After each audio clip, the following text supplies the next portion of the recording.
Need a motion to approve the agenda and approve the minutes. So motion second. Alright, all in favor? Any opposed? Abstentions, I suppose. Alright. Agenda and minutes are approved. So we have a presentation from Lauren on Sexual Assault Awareness Month. There was a handout that went around, I believe, for this, correct? I will take it to you. Can I go? Yeah. So this is really simple. The Title IX committees and various organizations on campus that deal with sexual assault and harassment are doing the tabling events for April because it is the Sexual Assault Awareness Month. It's all pretty simple. The reason that I wanted to bring this to you all is because you teach students, and so if you can make copies of this flyer or show them to your students or request the digital copies and send them out to your students, are more likely to get people to show up. This year we have significantly more programming than we've had in the past, but last year we just had a ton of events where we spent money and no one showed up to, and so I think part of GPSC's responsibility is to get undergraduates in particular involved in these events as it's mostly targeted towards them. The School of Law is also participating in this one in particular. Last year I heard that it was a very good session where people actually talked about things. So yeah, please show up. So I'll just add to what Lauren said. Professor Jennifer Brooks is the director of the Health and Policy Law Center at the School of Law, and she works a lot with the medical school, and she is very, very, very good at what she does, and she's incredibly intelligent, and so she always has very remarkable things to say. So, and she always makes people feel welcome at the events that she speaks at. So I would highly recommend that if you've never heard her speak, you should definitely come. Yeah, the Title IX event in particular should be helpful for graduate students because I think that it goes over like what is mandatory reporting, what are best practices, what is better than best practices, that sort of stuff. So yeah, I suggest everyone goes. It also means that you'll get to meet people like Rebecca Gonerine, who couldn't be with us tonight, which is why I'm talking about this, but she is our confidential advisor, and so it's helpful to kind of know these people so that when you need, or if you ever need to take a student or need to go there yourself, you know the faces and you can walk someone or yourself through the process. Yeah, so that's all I've got. I'll see you on next questions.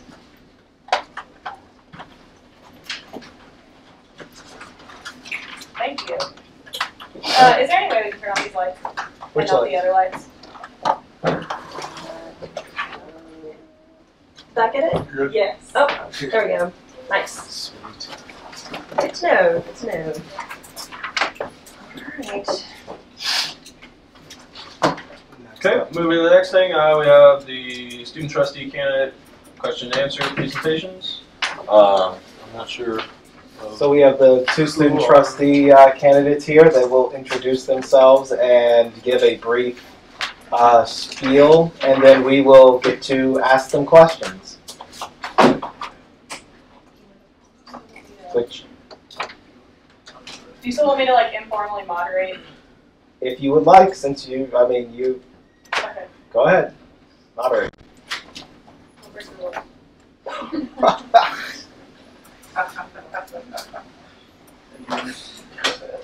All right. Hello, everyone. For those of you who don't know me, my name is Breon Lockett. I've been the president and vice president of the Black Graduate Student Association, a teaching assistant for the African Studies Department, president of Eta Sigma Gamma, National Healthcare Honorary, and treasurer of Graduate Citizens United,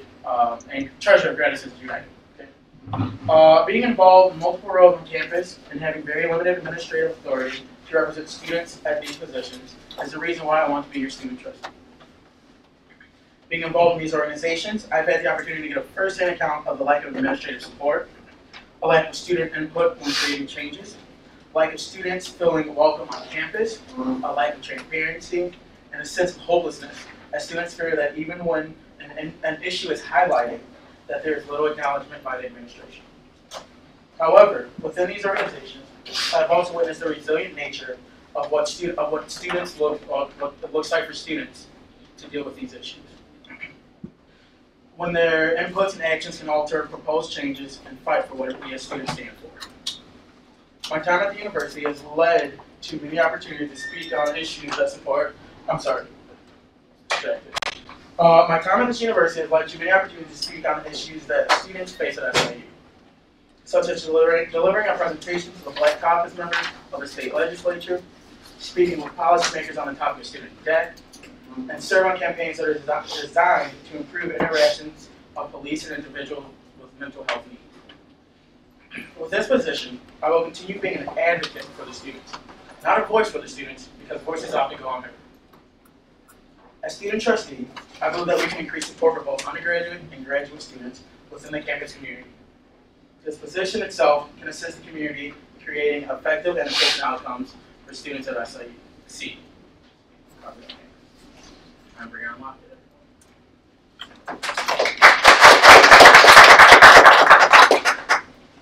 Hello, everybody. My name is Josie. Thank you for having me. I'm a sophomore at SIU, and I'm going for a dual degree in advertising and Spanish with minors in marketing and American Sign Language. Right now, I'm a member of the University Honors Program. I'm the Vice President for Saluki Ambassadors, so we're the tour group on campus. I work at the Daily Egyptian as a designer. I also run the social media for the School of Journalism, and on Saturday mornings I coach kids soccer. So I know it sounds like a lot of things, but it's taught me a lot about time management.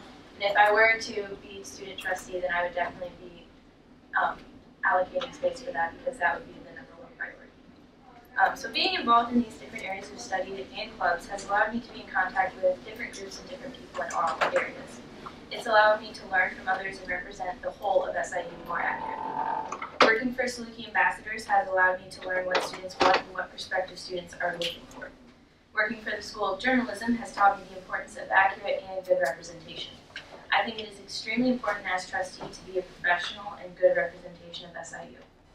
I want to be student trustee so that I can provide as equal and accurate a representation of students as possible at my meetings. I want to serve as the bridge between the university and the many different communities that it connects to.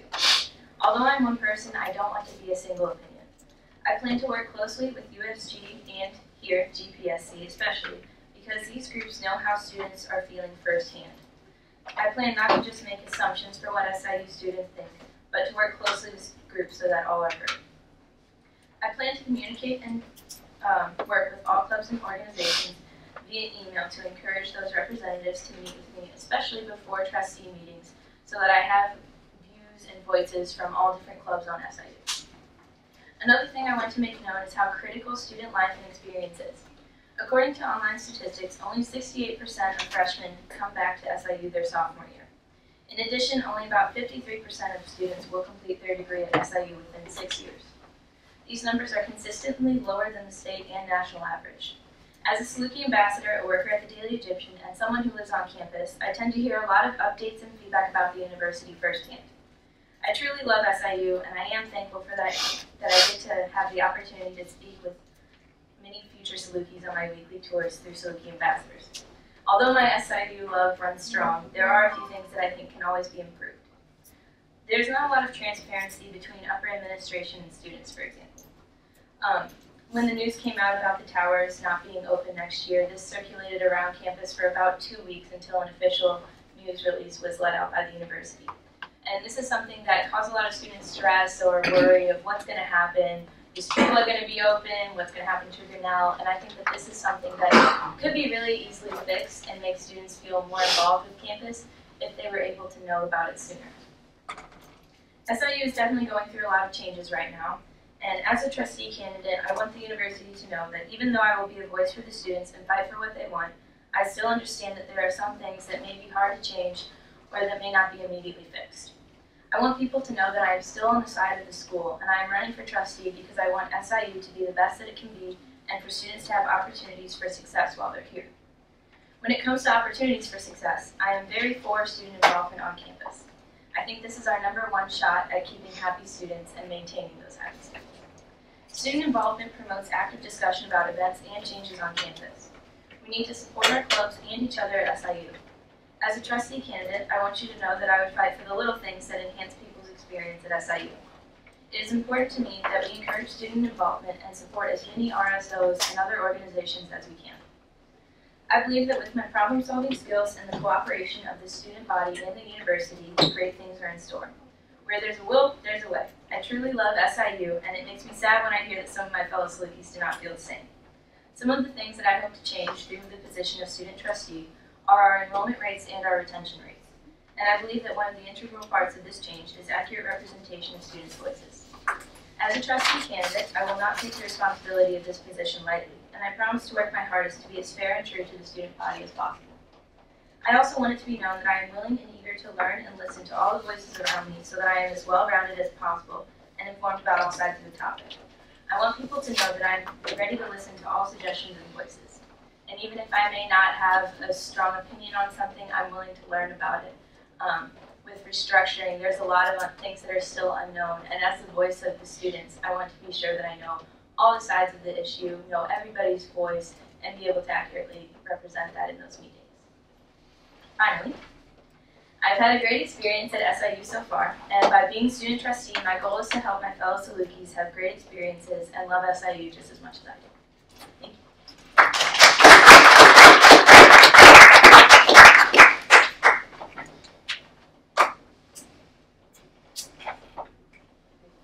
You can go first. After you. Oh, thank you, sir. So we'll, for each of you, and Byron, you can go first. Will you have a column in the DE? Brian. I'm sorry, Brian. My platform would be to increase social media. Okay, so we see that with the current trustee had going off on a lot of rants, if you would, but a lot of that's personal opinion, and not a lot of that is from the students impact. So like these GPSC or USG. So if you using a column in the DE gets that information out, that would definitely be another source of media to get whatever is occurring on campus out to the students. So Yes. would you say that? So would you say that it would be less inflammatory? To use the DE or no? No, that your column would be less inflammatory than Sam Beard's column. I couldn't promise that because of course if it's the masses that feel a certain way, I need to make sure I showcase that. And so I can, maybe not for every situation, but if the student body feels an extreme inflamed, we're going to get that out because we shouldn't pussyfoot around the issue. Josie. I think that the column can be used to educate all the students on campus, and I also think that there is some give and take because it can get inflammatory, and I think, like I said, the job of the student trustee is to be a professional and good representation of SIU while also making those students' voices heard. So while some columns could be negative if the voice of the student is negative, you also still want to make sure that you're representing the university in a professional way. And also with the columns, those tend to be kind of hard to make it not just your opinion. So there would definitely be more watch over making sure that that's the opinion of the whole and not just a singular voice.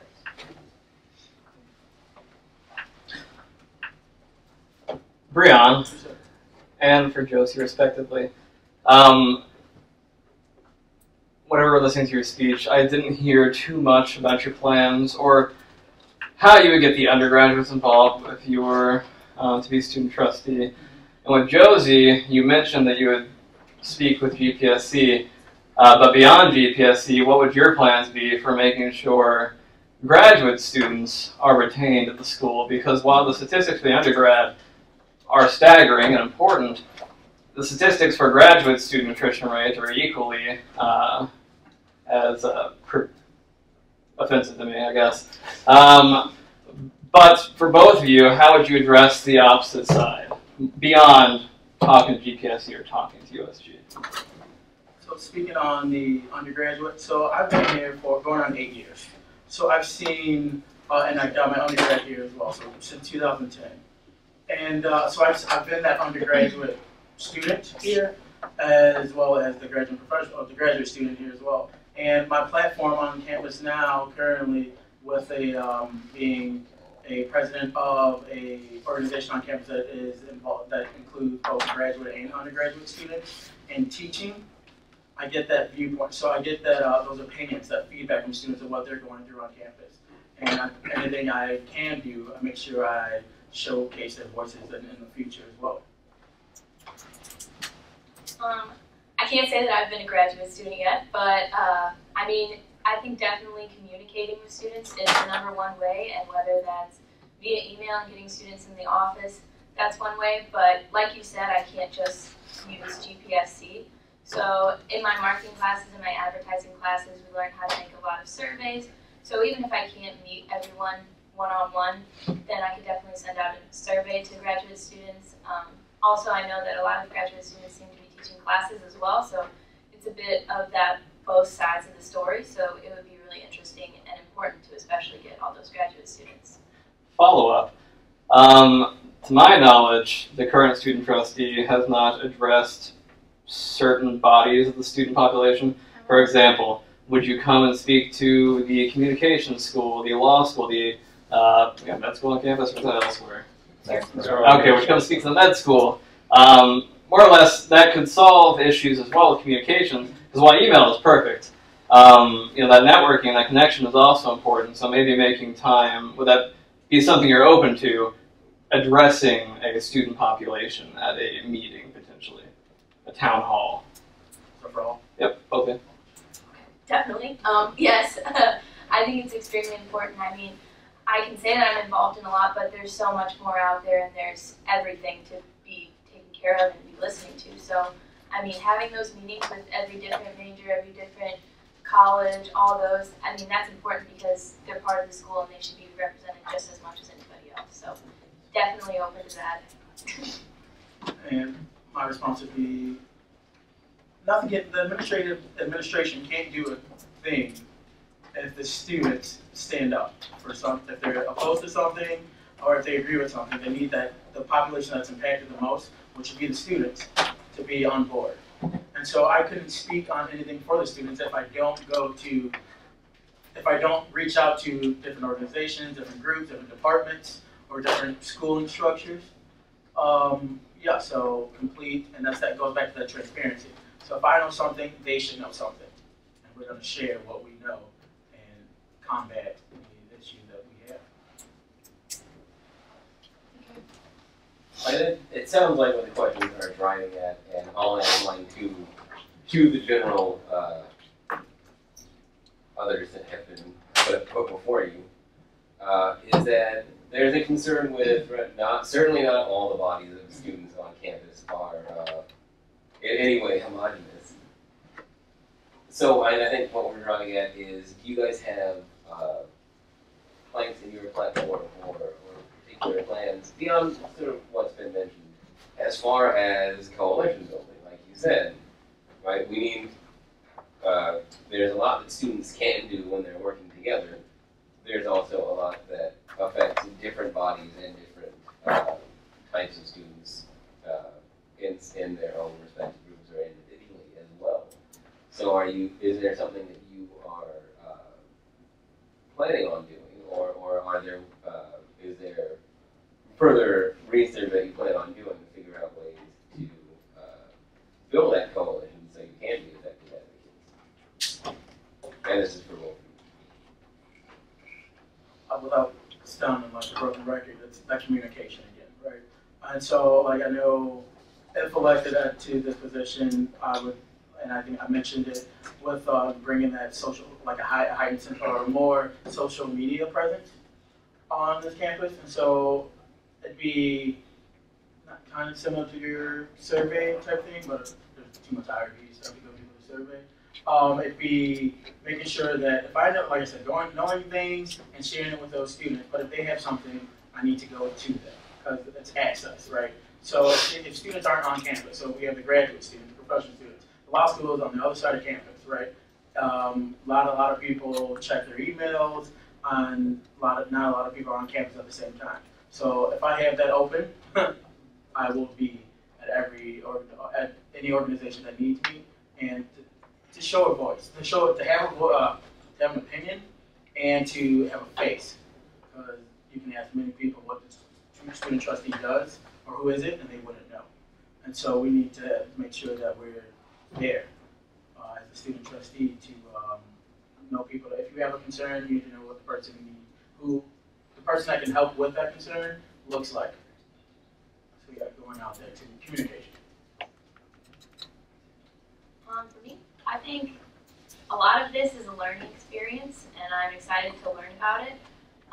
If there is ever a problem, I want to know all the sides to it before I, make that representation. But you're totally right. There needs to be a little bit more than just what we've been saying of emails or meeting with people. And that's something I'm trying to think of right now. Is besides those emails, besides reaching out to every club or all the graduate students versus all the undergraduate students, like what are some ways? And I mean, right now, like kind of thinking of people that have your back throughout this and all this. Those are people in USG and here who would probably be willing to reach out to some of their friends and make those contacts and remind people that, hey, the trustee is there and you can go talk to them. So I think not just the communication that we would do firsthand, but also all the people that would be behind us as a student trustee. We would ask of them to please remind everybody that you can always come talk to us and come remind us of your opinions. This coming year, the student trustee is going to have a vote on the board of trustees. That means you will have the opportunity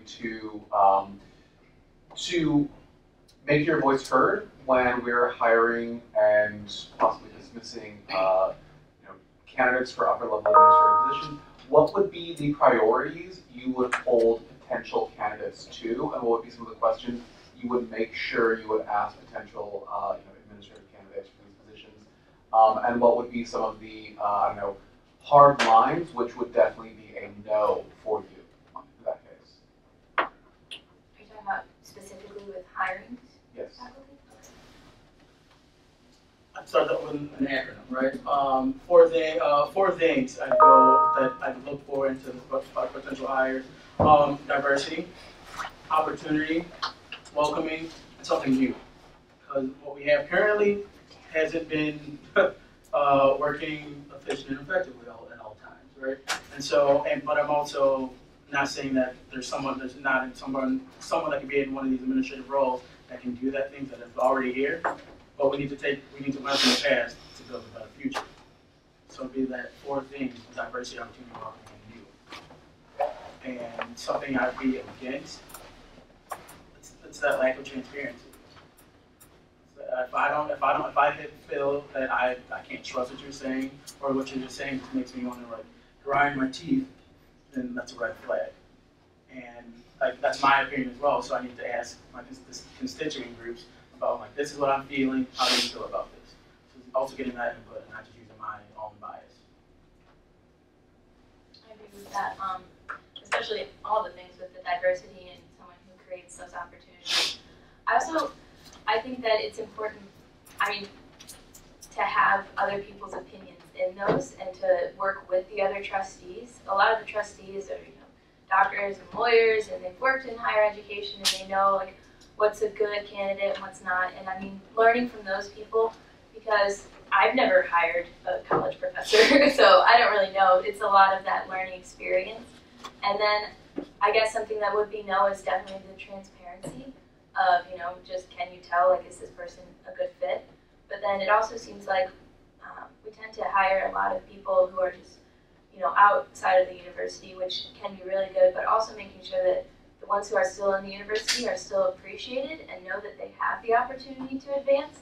Because I know a lot of my professors, could feel like their job's on the line, and then it's a little bit frustrating when someone who's not from here just gets this high up position. So making sure that even if someone who is maybe a better candidate and is from a different place, making sure that those other professors and faculty still know that they have opportunities and that they're not just going to get cut. I'm just kind of curious, being that this was the hot topic of this year, will continue to be a hot topic moving forward into this upcoming year. What are both of your positions on the transparency and shared governance when we were looking at the restructuring the university, and also just your input on the restructuring as is? Josie, would you like to answer that first? Yeah. It's definitely something that we hear a lot about, definitely at the Daily Egyptian, definitely living in the residence halls, working with Siliki ambassadors. It's restructuring, reorganization, what do we say on tours, what do we not say on tours. I think so far that the pros of restructuring have been that the chancellor has had these, meetings where faculty were able to stand up and say something, which is sometimes there, sometimes not. So it's kind of a little bit of a give and take. I think there needs to be more of those meetings and more of that involvement with faculty and students. Instead of just setting out a plan and saying, here's what it is, working and getting that input, because, ultimately the faculty are the ones who teach the classes and they're the ones who've had this experience, and the students are the ones who come here and make it a university. So you need to get those opinions before you just lay out a restructuring plan. And again, this is something that I wouldn't say that I'm extremely well versed in. I look at the updated versions and, it's stuff that I hear about, but it's definitely something that I think there needs to be a little bit more clarity of who's exactly saying this is why this should be here and who's saying like why this shouldn't be there. Just a little bit more reasoning behind it rather than just a chart saying this is what it is. So you mentioned like faculty, so 75% of the faculty have actually disagreed with this restructuring. And also thinking about the impacts of departments, being that those will be dissolved and that we will no longer have department chairs. What are your feedbacks on that? Do you want to go first on this one? No, if you would have knocked that out, Josie, at school. And then, okay, cool. Can you repeat the question, please? Sure, yeah. So as you know, 75% of faculty have reported not being in favor of this. Yeah. This will dissolve departments as well as dissolve department chairs. What are your inputs on this from both the faculty and student standpoint? Or like if you're looking at this as a shared governance? Definitely, it's not something that's been looked at positively. Anytime that a department is being cut or anyone's being cut, that's definitely not saying something great about that university as a whole. And we are going through a lot of changes now, and change can be really hard. Being the trustee candidate, I think it's important again to emphasize that professionalism and that we still have to remain, even if the population decides, hey, all of a sudden this is good, but then something just doesn't go right, we still need to represent that whole. And if the whole is saying that they're not a fan of what's going on right now, that needs to be voiced and represented. But at the end of the day, we also can't be saying like SIU is terrible because of all this. Like we need to be finding out solutions, not just complaining about problems. And I think that definitely there's a lot of problems to be talked about, and there's a lot of ways to be finding solutions rather than just cutting all these things. But I mean, these are all important decisions that I need to hear all sides of. All right. Brianna, do you want to answer as far as like your perspective on shared governance that has occurred within the restructuring that has happened over this past year, as well as what's been projected for the upcoming year, opinions of the faculty and students, as well as dissolving departments and making those into schools and the removal of department chairs? Lack of transparency. I mean, we talk about the shared governance. You can't have shared governance if the people impacted haven't had a voice at the seat at the table, right? These students haven't had their input shared. And with this reorg, yes, there are some parts of it that fit and just make sense, but we hear more about the ones that don't. And if you have, if you throw dinner parties and only a few people are invited because they are in support, that throws out a lot of people that can be on your side, or it also makes a statement saying you can get invited to a seat, literally a seat at the table, if you go with what I'm saying. There's the dinner party that occurred this past week, I believe, or the past 2 weeks, where only those who were were yes men, if you will, or in favor of this restructuring were invited to a private dinner with the chancellor. Right. Thank you. And so I have a problem with that. Well, it's like a popularity contest, right? So you can only be included in my group if you know the password. That's an issue. When you're at a public university, where public means everyone.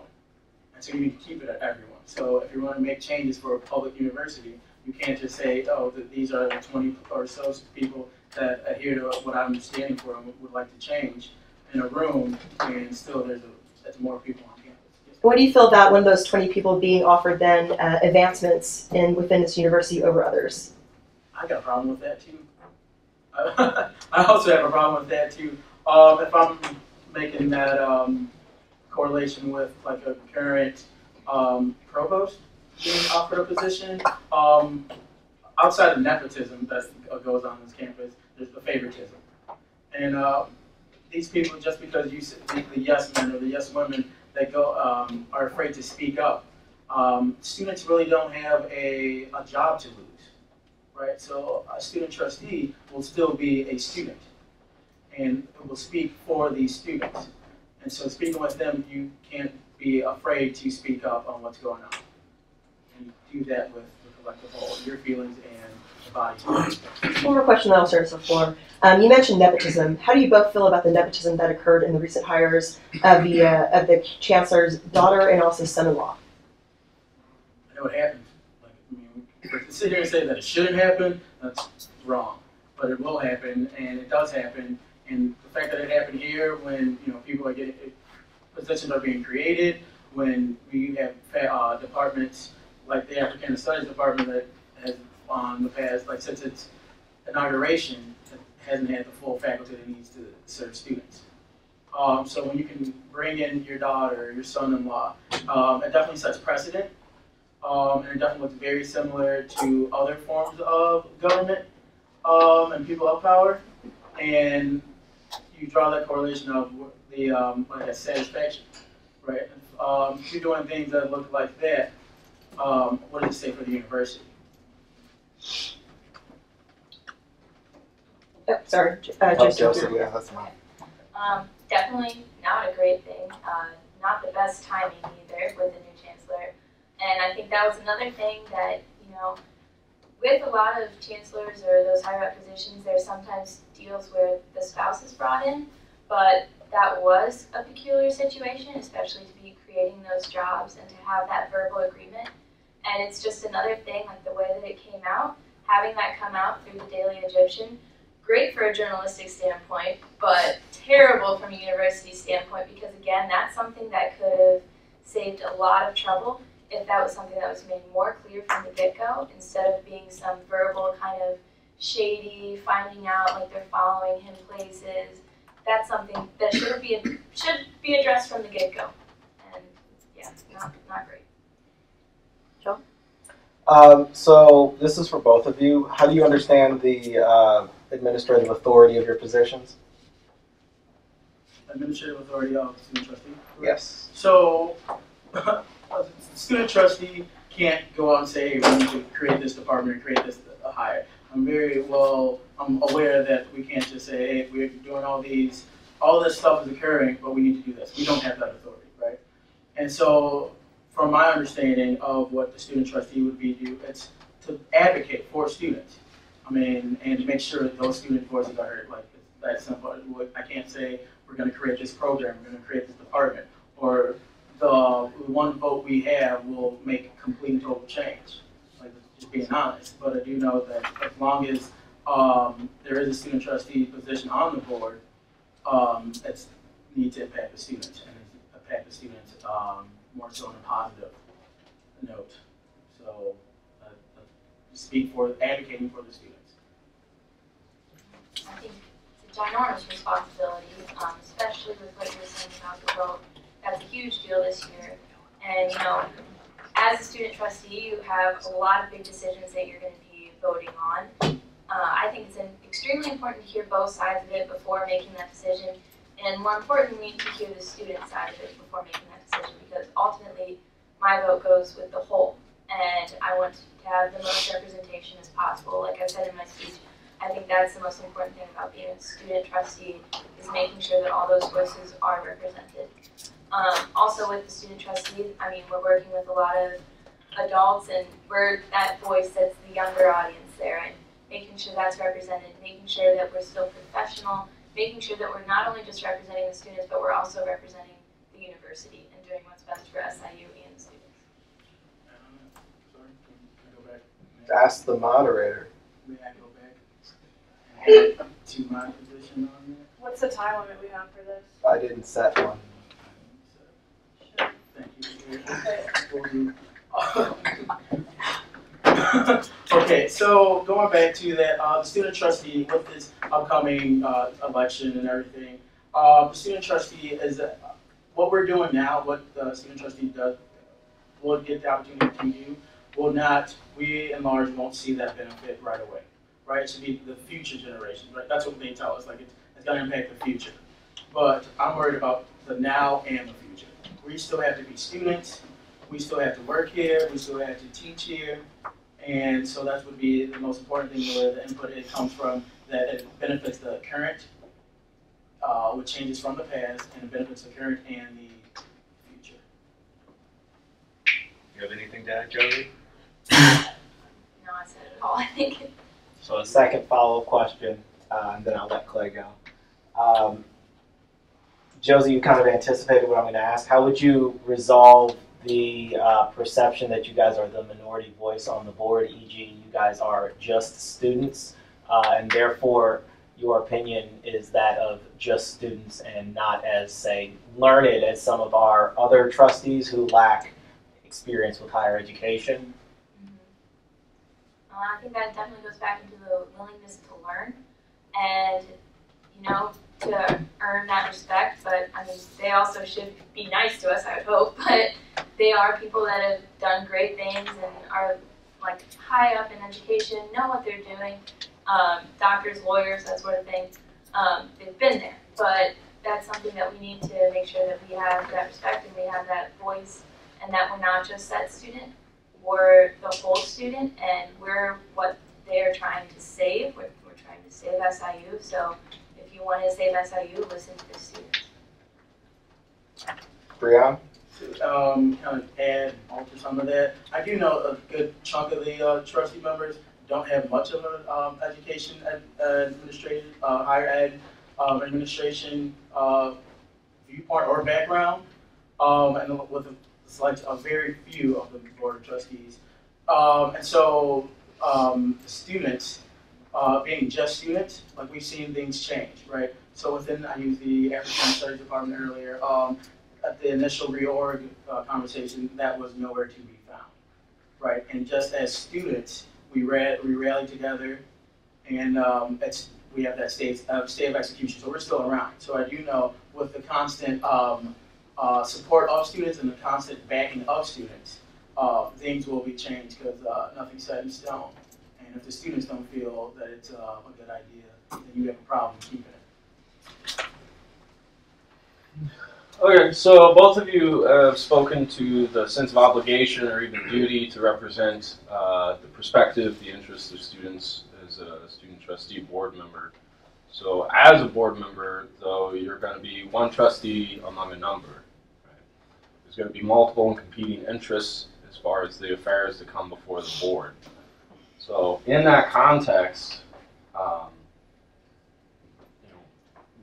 what philosophy or methods would you employ in order to ensure that the student perspective and interests are included in those board matters as an equal part of its deliberations?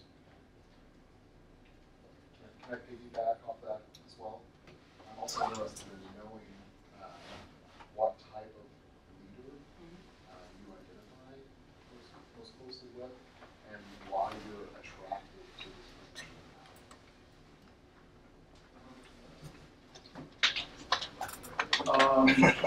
When we go back to the topic of the zero transparency or complete transparency, right? So it's open door policy is what I believe. It's just like I've got nothing to hide, I've got nothing to gain by using my own agenda.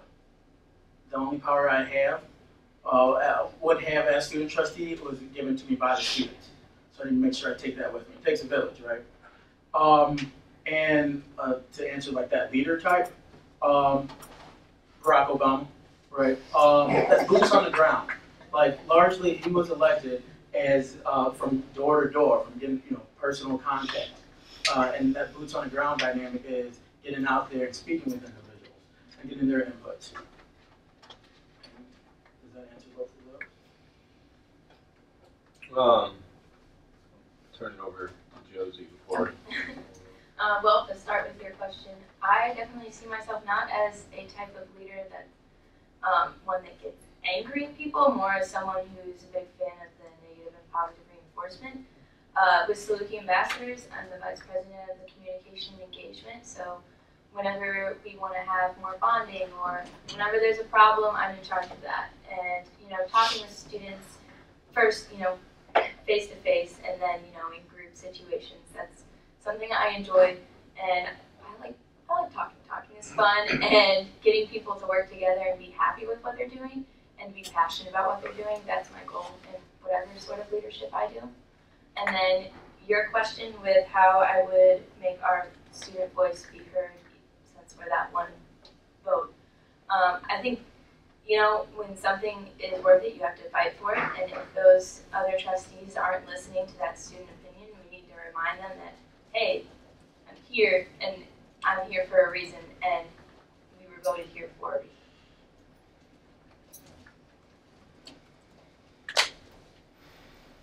Can I add another person? Can I do that? I'm the moderator. May I add another person to that? You want to add another person? Another person that leadership style would align to. Sure. I would say, since it is the anniversary, Martin Luther King Jr. Right, so Martin Luther King Jr. is at a time of high tension in this country, right? Not saying that's how you use the country, but for this population, Martin Luther King was not afraid to, Jr. was not afraid to speak up at a time. So making that correlation, not being afraid to speak up and to be ready for any outcomes, whether they're negative or positive.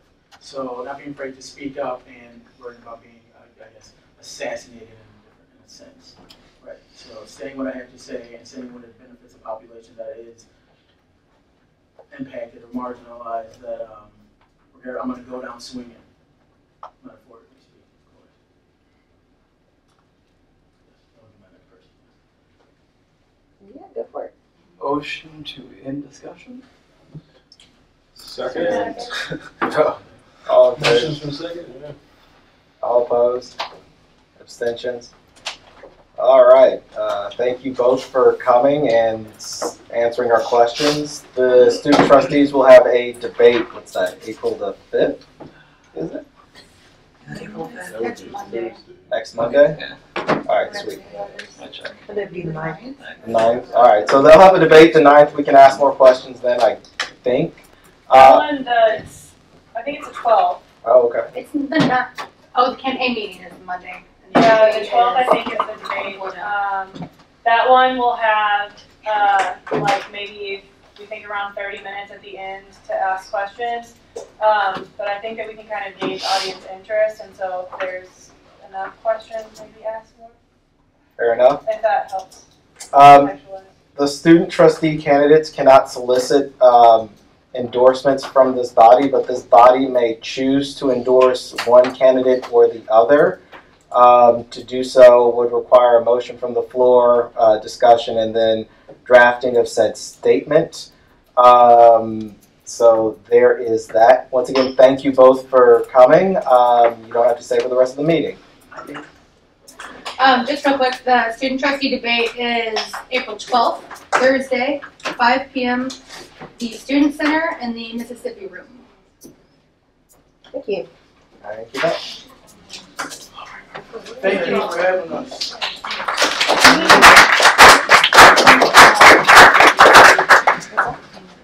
thought it was a general question. Yeah. Yes.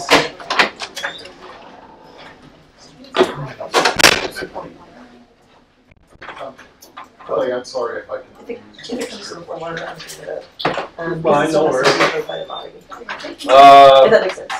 Yeah. We're ready to move to the next agenda item here. Academic reorganization. Really? That's the next one? Oh, sweet. Yes, new program change proposals. I imagine, Tom? Yes, all right. Okay, so fun, silly Willy. Same thing I get to talk about every meeting. Okie dokie. So, where this is concerned. Oh, sweet. I actually don't have anything for this. All right. So I actually have no fun documents to show you, but so the academic reorganization website, the GPSC website with the tab for academic reorganization has been updated with new program change proposals for, and I have the list right here, School of Psychological and Behavioral Sciences, School of Biosciences, School of Computing, School of Health Sciences, School of Human Sciences, School of Earth Systems and Sustainability, and that's it. In addition, I've also posted the RMEs for the renaming of several colleges that are supposed to, or theoretically were supposed to come up at the upcoming BOT meeting, but are not due to administrative chaos. Essentially, the powers that be that are supposed to discuss these things haven't gotten together to discuss them, so I don't anticipate seeing any of these at the next board meeting. But where these new RMEs are concerned, I'm just going to run through them really quickly.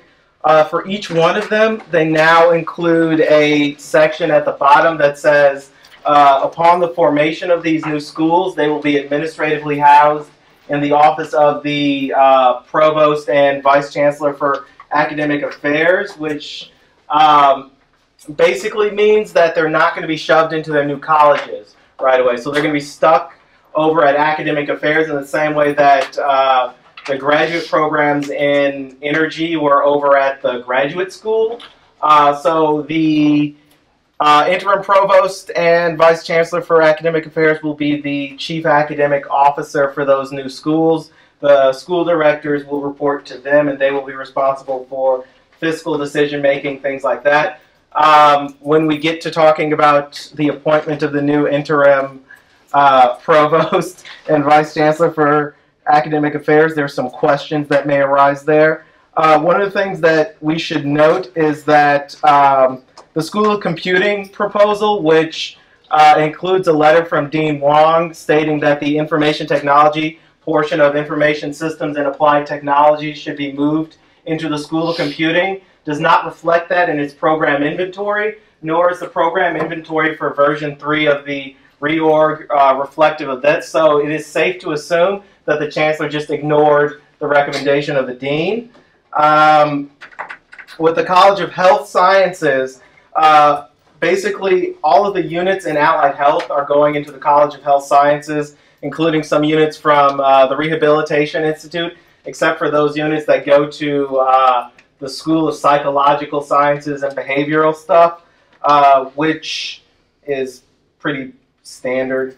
One of the things that we should note is that the School of Earth Systems and Sustainability, as of the most recent update, no longer includes the Department of Forestry. That's going to go to the proposed School of Agricultural Sciences and the College of Agricultural Sciences. So there's a School of Ag Sciences and the College of Ag Sciences, which seems redundant to me, but I don't make these decisions. The interesting thing about this is, to my knowledge, no one has gotten a new RME for the College of Ag Sciences that reflects this placement, but the program inventory for version 3 does say that the Department of Forestry is listed in the College of Ag Sciences. So we're at a situation where the program inventory for the proposed school is not matched by an RME that reflects the actual change, which is to say that I have no idea where administratively that unit is going to go, because there's no proposal that says it goes here, but the program inventory says it goes here, which is weird. Speaking of the program inventory, there's additional chaos with that. So Africana Studies appears to have its major and minor separated from one another. So Africana Studies major is in the School of Humanities, and the Africana Studies minor is in the School of Multicultural Stuff and Social Work. I don't know if this is an oversight on behalf of the administration or if it's intentional, and I'll probably ask and get no response, but it's something I'll be looking into, because if they're separating minors from majors, this contradicts a statement made by both provosts and the chancellor that minors and majors would be moved as one academic unit. So either they're lying to us or they made a mistake. I'm unwilling to come down on either side because both is likely at this point. And for Abdul Samad, who is not here, and I wish he was, T-Sol and Cecil are in the School of Social Sciences and Multicultural Studies. So I figured out where those are going. your design programs are with the rest of the art programs. So they have not been separated, nor will they be stolen from you by the STEM college. So rumor has it that there is the possibility of separating Transfo from something else to generate its own school. I haven't seen any proposals to that effect. There's some conversation about it. Again, this whole lack of communication and transparency thing is really making it difficult for me to communicate to you accurate information. So, big takeaways. The GPSC website now has the most accurate inventory of all program change proposals to date. I can make available the previous versions of some of these other program change proposals by request. I will be separating out most of the faculty letters in some of these new program change proposals, including the one in the psychology and behavioral therapy, or behavioral whatever it is called, program that says basically you need to address these issues with graduate studies, and these issues with graduate studies have not been addressed per the RME. I will separate out all of those letters from those program change proposals, host them on the GPSC website so you can see what some of this faculty feedback looks like. And there's a lot of it, and not all of it is reflected in the RMEs. For example, the School of Social Work, which is now housed in Human Services, there's a letter from the chair that indicates accreditation requirements for the administrative structure of the school that have, to my knowledge, been ignored by the administration. So there is that. Questions about this? Yeah. Where did you say Cecil is located? Cecil is in the School of Social Sciences and Multicultural Studies, apparently. Unless you have information. I do not have any contradictory information, but I can follow up on that. Please do. Other than that, I have no news about any additional RMEs. If you have any questions, feel free to ask. No? Okay. I wish I had better news. Okay, no questions. We'll move to the next agenda item, old business. GPSC officer nominations. I believe, turn this to you. Sure, yeah. So we will start with our president nominations and move down to the VP positions, and then to our, I'm blanking out here, help me out, graduate council. I'm like, why am I blanking out? And then move to our four positions for graduate council. At this time, we will take nominations for president. Should we explain the nomination process itself? Sure. And also, I guess hypothetically, we're going to have our electoral commission or what have you explain the process. Right? So nominations, the way this works is an individual must be nominated by a member of GPSC. You can self-nominate. You can engage in nominations this meeting, the following meeting. If you self-nominate at the meeting of the election, you become a write-in candidate, and those must be given to me at the beginning of the meeting for addition to the ballots. At the conclusion of the next meeting on the 17th, I will convene those folks who have been voluntold for the Electoral Commission to develop a ballot, and that ballot will be distributed at the meeting wherein we take elections. So that is how that works. It's pretty basic, but you must be nominated by a member of GPSC for, I believe, the positions of executive officers, graduate council. You do not need to be nominated by a member. Wait, you can. Yeah, you need to be nominated for all of them. That's my bad. Mm-hmm. Okay, so we did have a nomination on the floor for Jordan Maddox for president. Yep. Do you accept this nomination? Yes. All right. I would like to nominate Clay. I you accept?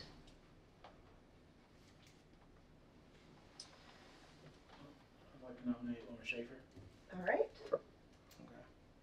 I do not accept. Wow. All right. I appreciate the vote of confidence. Take it I would like to say I would be very good at the job. But... Okay. The job she just turned down.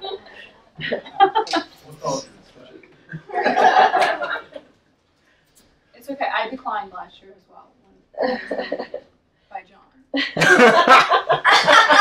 That's right, you did. That's fair. which forced him. All right. Any other nominations for president at this time? Okay. As a reminder, at our next upcoming meeting, we also hold nominations again. So if at that time you would like to nominate yourself or others, you're welcome to do Can we do grad council first. There's no provision saying that you cannot nominate for graduate Yeah. council. They just have to be after all of the nominations for president, vice president, Yeah. other So we're vice going to do president. graduate council. Yeah. So next would be vice president of administrative affairs, I nominate Derek. Derek. Okay. Accept. All right. I nominate Diana McGreen. All right. I accept.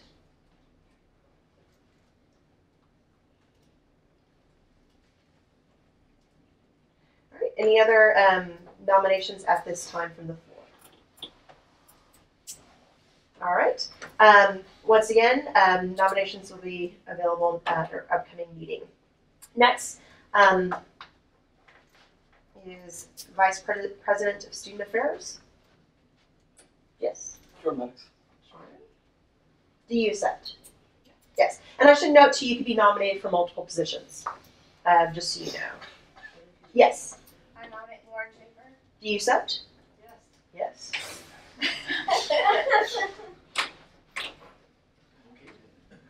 You're gonna ruin all my credibility before this. I can't do anything.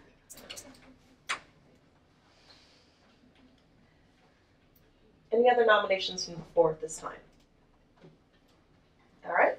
Now moving on to graduate council. Yes. Short Max, Kyle Childress. Jordan, do you accept nomination for graduate council? Yes. All right. Kyle, do you accept the nomination for graduate council? Yes. Oh, sorry. Who rose their hand first? Jordan can go. Okay, Jordan, yes. I nominate Derek. Accept. All right. That's fast and easy. All right. So actually, I nominate Matt. Matt, do you accept? All right. Matt accepts. I nominate Katie Hinders. All right. Katie, do you accept? Sure do. Lauren. I nominate him. Do you accept? Yes. Any other, and just so you know, for those who are unfamiliar with graduate council, they meet on your obligations is that you do meet on the first Thursday of the month at 8 a.m. So if you have any conflicts that you can predict for yourself moving into the next academic year that might hinder you from participating, keep that in mind. I nominate Donnie and Emily. Did you say 8 a.m.? Yes. I can stay up that late. So, yeah. Sure, okay. I will take that stumble of a yes. Oh, that was That confident yes. Emily. I accept. All right. Who all is nominated so far? Right now we have Jordan, Kyle, Derek, Matt, Katie, Donnie, and Emily. Okay.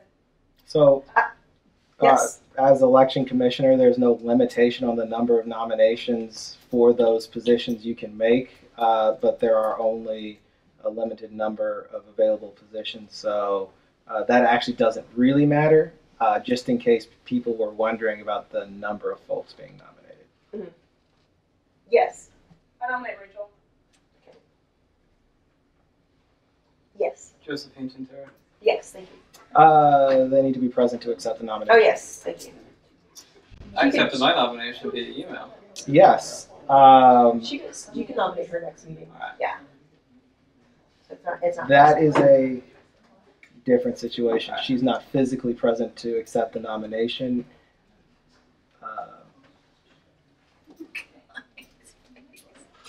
Unless you want to email her right now.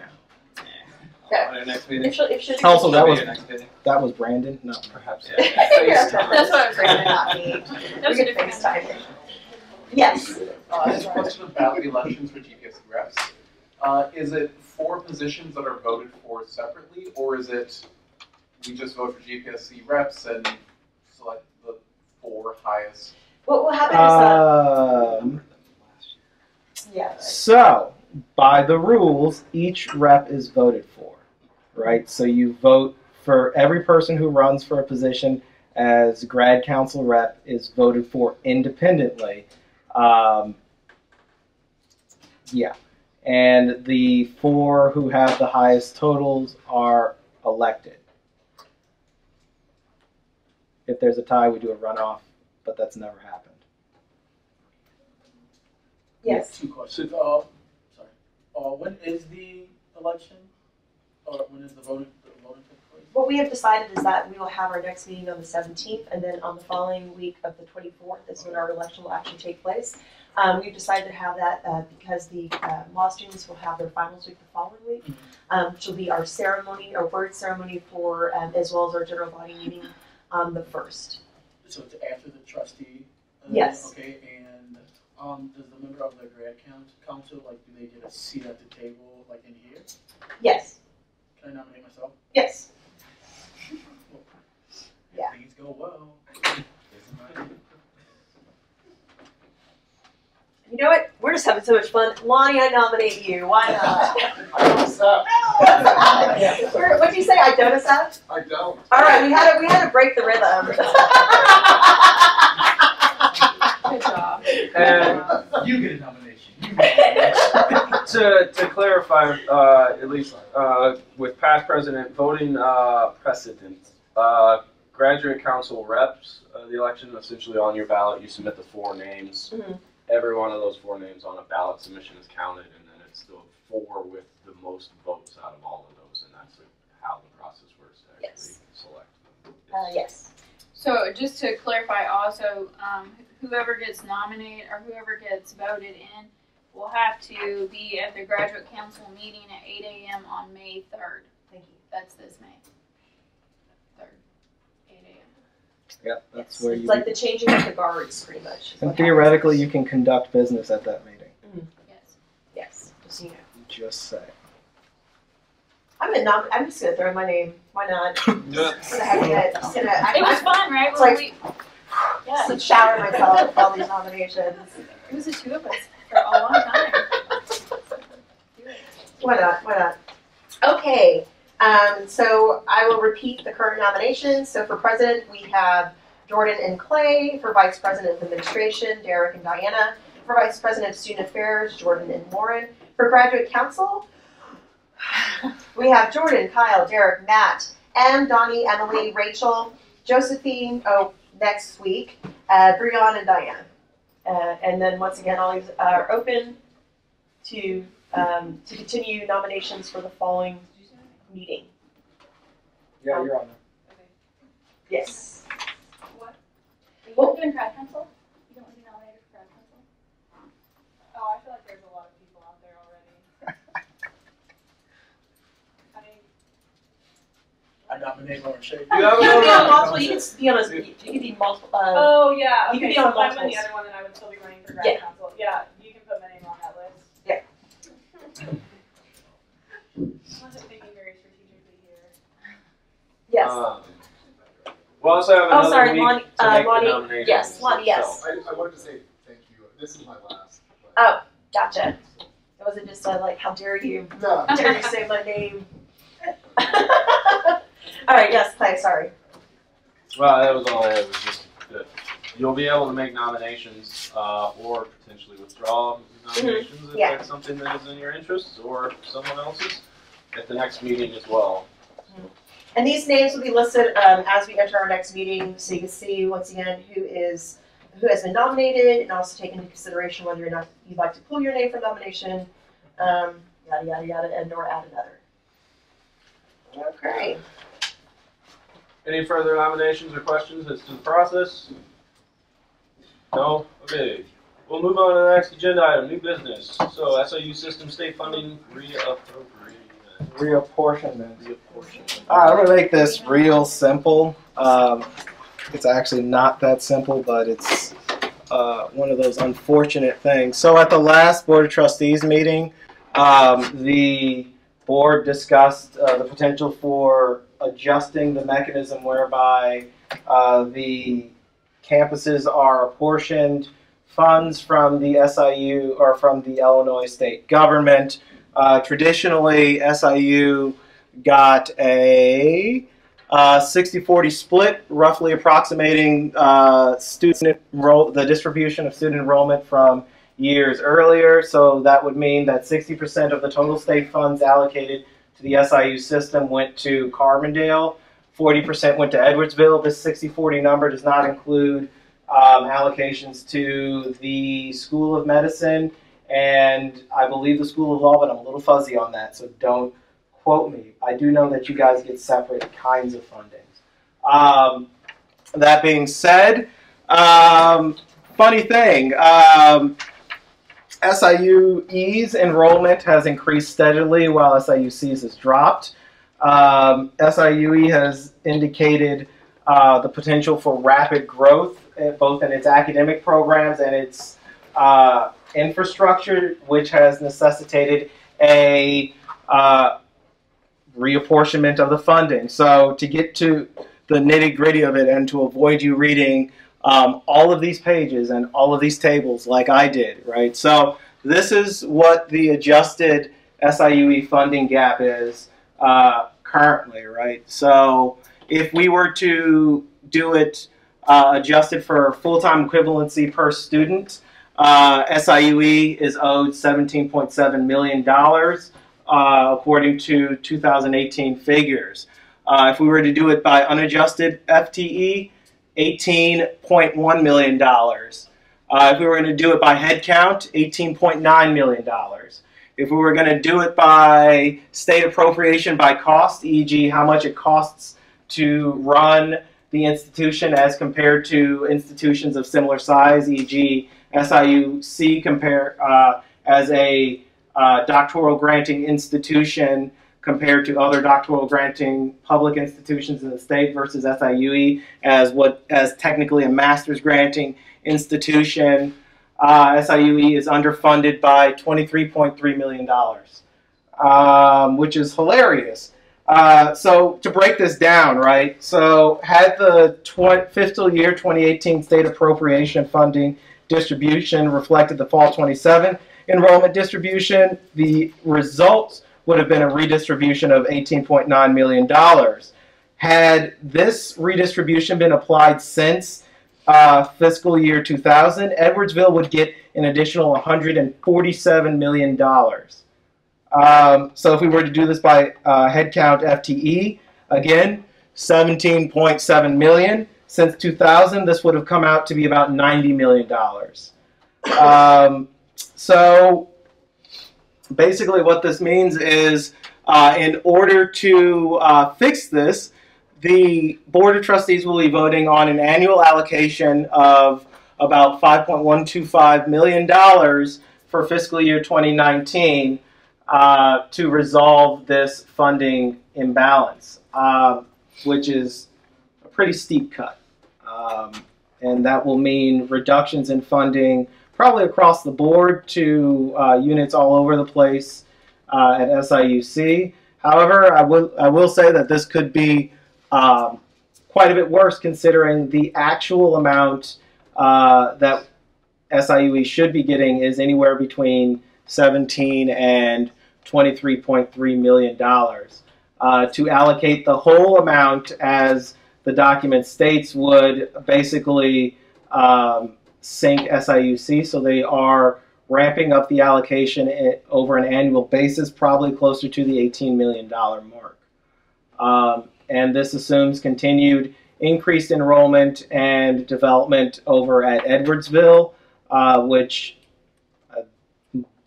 shows no sign of stopping. To be clear, One of the things that I said to faculty, administration, pretty much anybody who asked me after the BOT retreat was that on any conservative mechanism, on any metric you develop, on any benchmark for redistribution of funding, SIUC would see between a 6 and 10% cut. This sits right around 8%. So this is another one of those instances where I get to say, I told you so. And I'm not being shy about that because, as we'll see, there's a whole bunch of this stuff that I get to say I called it. Part of this is going to be a problem for GPSC and the institution next year because a $5 million cut is about $2 million or $2.5 million more than some of the cuts to academic programs done in response to the lack of a state budget. And essentially the chancellor will, if he has any sense, have to reconvene the chancellor's budget and planning committee, which the GPSC and USG presidents sit on, which is intended to advise the chancellor on financial decisions. The chancellor has not convened this committee for the 2017-2018 fiscal year. Yeah. Questions about this? Right. This will also probably have an effect on the academic reorganization because that costs money.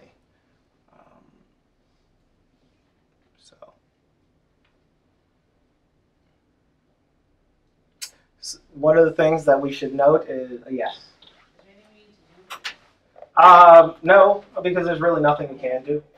Absolutely nothing at this point. It's a matter for the board to vote on. They'll discuss it at their Wednesday meeting, vote on it at their Thursday meeting. Chances are the vote will fall on party lines with the two Carbondale trustees voting against the remainder, probably voting somewhere in favor. To be clear, a vote against this measure would be politically indefensible given the enrollment and other such increases at the SIUE campus. To be clear, SIUE is projected to have a greater enrollment than SIUC within the next 2 years. So I'm not saying it's a done deal, but doing otherwise would be, again, politically inconvenient. So, yeah, there's nothing we can do about this because there's nothing we can do about it. Other questions? Yes, go back to your constituencies, talk to your faculty, tell them to prepare for the worst.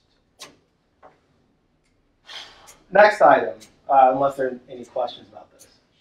I have a random question. Yeah. Do they have the same billing structure there? Cost of tuition, etc. Do you know? Tuition's a little bit less, not anything greater than like a 10 or a 12% cheaper, sort of for like a 12 credit hour. Housing and board is maybe a little bit cheaper, but by and large, pretty much every 4-year public institution in the state of Illinois is within 10% of all of the others for like cost of tuition for 12 credit hours and room and board. They're all pretty much separated by like a 10% unless you get into the really small regional ones. Okay. I was just curious because I was looking at other universities and like cost of first year, etc. You can go to University of Kentucky for cheaper than you can go to SIU. Which SIUC are you? E. Oh. Or I mean C, my bad. Well, and if we're going to be real honest about that, much of that cost is eaten up by fees. So you pay more in fees going here than generally other places, which is a mess. I have a question that may be a little off from this, but with them closing towers like that has been in the news and stuff. I mean, where's housing going to be now for students that do come in? I mean, have we lost that many students that we don't need the towers anymore? Yep. And that we don't need to replace housing, or is housing going to be in the future for regrowth? I mean, what's going to happen? Our enrollment is so far down that the existing housing capacity at Thompson Point can absorb all of the incoming class. And that includes folks who are sticking around. Whether or not they'll reopen the towers, as I've heard it, is subject to enrollment. Enrollment trends, specifically undergraduate enrollment trends. But right now, Thompson Point has enough housing to absorb both returning students and incoming students. So are you saying that the reason for their closing then is primarily enrollment? Yeah. At least that's what I've been told. That's what I heard as well. Yeah, I heard that they needed like to be like certain floors needed to be fixed and different things, and then there were just like multiple things that kind of went around. But what the actual reason was is what I was wondering because. I heard that too, but I assumed it was allocation of funds, and since there's no one there, there's no reason to fix it, essentially. Yeah.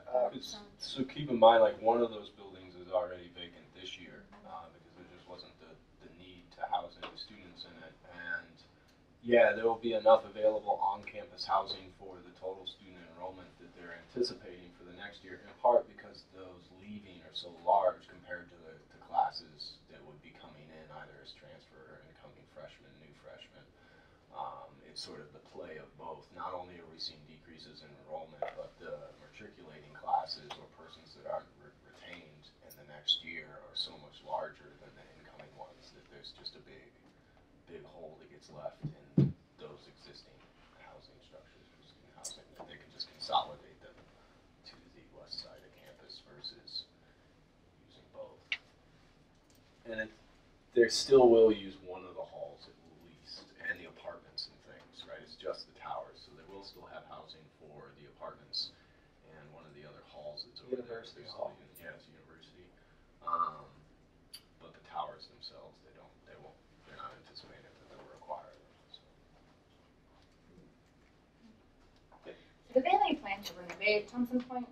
Because I lived there 6 years ago and it was awful. Not that I know of. So I just have this fear that like everyone's gonna be pushed to Thompson Point and then it's just gonna be a disaster because Thompson Point probably can't handle everyone. Like when I lived there for 1 year, my dorm flooded 3 times. Once was so bad I had to drag out everything I owned, and it was fine. It was awful. But I just like. Is there any plan to fix the problem? I haven't heard of any capital appropriations for renovating Thompson Point, and to be clear, if they were going to do it before this semester, it would have shown up in this board matter or the previous board matter for voting on, and it's not in there. And realistically, there's not any money for it, and particularly with the reappointment of dollars at the system level, there certainly wouldn't be the money for it. Yep. We still have buildings from 2 years prior that they wanted and have scheduled for demolition, but they just can't spend the money to actually demolish them, so they sit. Other questions? Okay. Next agenda item is student health insurance fee change. Oh, this is fun.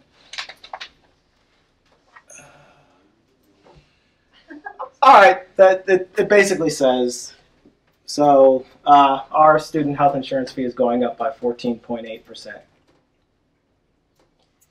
you want the actual number for how that? So did this come from the Board of Trustees? Because I have tried to identify who to talk to this whole entire semester and last semester, and like there's no one.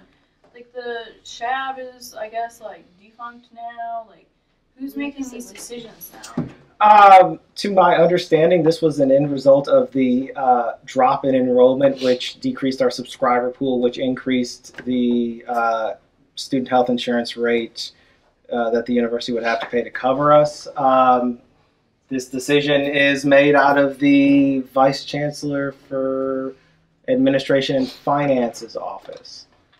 And so students had no input on this? To my knowledge, no, because your committee would have been consulted. I know, because it's a defunct committee, apparently. Like, I tried all last semester and the beginning of this semester to figure out, like, what they're doing, and, like, no one could ever give me an answer, or no one would give me an answer, that is, as to what was going on. Yeah, I additionally raised this concern and got radio silence, so. Yeah, that's what I got. Well, I believe, I mean, there's no real need to consult students because it is a third party, and essentially it was a negotiation. And besides lower numbers, there were also a few individuals that really used up funds in the plan, or more funds than was it Aetna that we used, Yeah. or whatever. And then they were like, "Well, we can't do that again." And I do agree with you, but the only thing that is concerning is that as the Student Health Advisory Board, we were actually given those numbers and shown like who, or not who, like this person, but it was like a student that's a first year used $300,000 for something, you know, like literally you would have like the top 10 people and they use so much money, and then they would tell us like, you know, compared to last year, this is so much more. And without actually having a board or an advisory committee or anything, we don't even know that number. They can tell us that people use the money, but we don't know. Lonnie has words. Yes. Basically, the biggest question that I have is there dental coverage included in this increase in cost? Not with Aetna. It never has been. Nope. Okay, so the dental office is closed. Yep. And we get an increase of almost 15% in healthcare costs. Was there talk of it moving though, or something, or So the dental program? what we talked about last year was that Aetna was actually going to drop us last year, and we renegotiated with them to just go to the next lowest plan, like the next level down. All right, so we didn't go all the way down; we went to the next level down, and they said then, Aetna said then, if enrollment drops a lot, we're either going to completely drop you, we're going to significantly increase your rates, or you will have to partner with SIUE, and then all of your rates will go like way back down. But they will only go back down for like the first year because you've increased the pool. But SIUE has a lot of online programs that are used by people that are significantly older than people that go to SIUC. So when you have a significantly older population, you're going to have more of the population using the actual insurance funds. And so the second year of being incorporated with SIUE, the rates would probably be hiked because you would see this influx of an older generation using the insurance.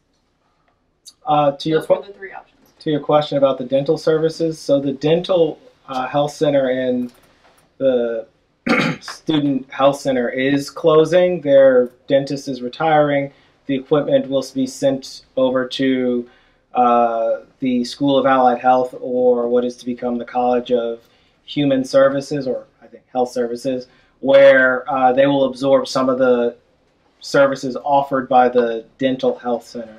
So I don't know. I will ask the Vice Chancellor for Student Affairs for a more comprehensive breakdown of what's going to happen with that.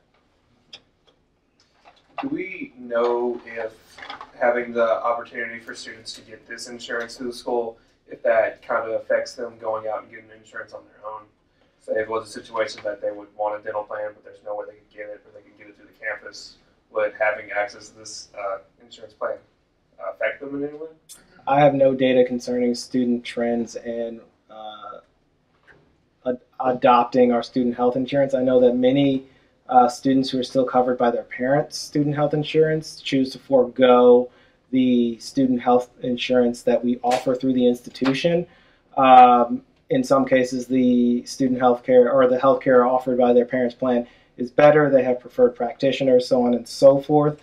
I do know that that the student health coverage disproportionately affects graduate students who have no other kinds of health insurance. Well, and to add to that, for instance, this last semester, fall 2017, the clinic itself, the nurses and the practitioners in the clinic, the administration just went in one day and said, we're no longer accepting, like your physician could order a blood test on you and your insurance could cover it at this student health clinic.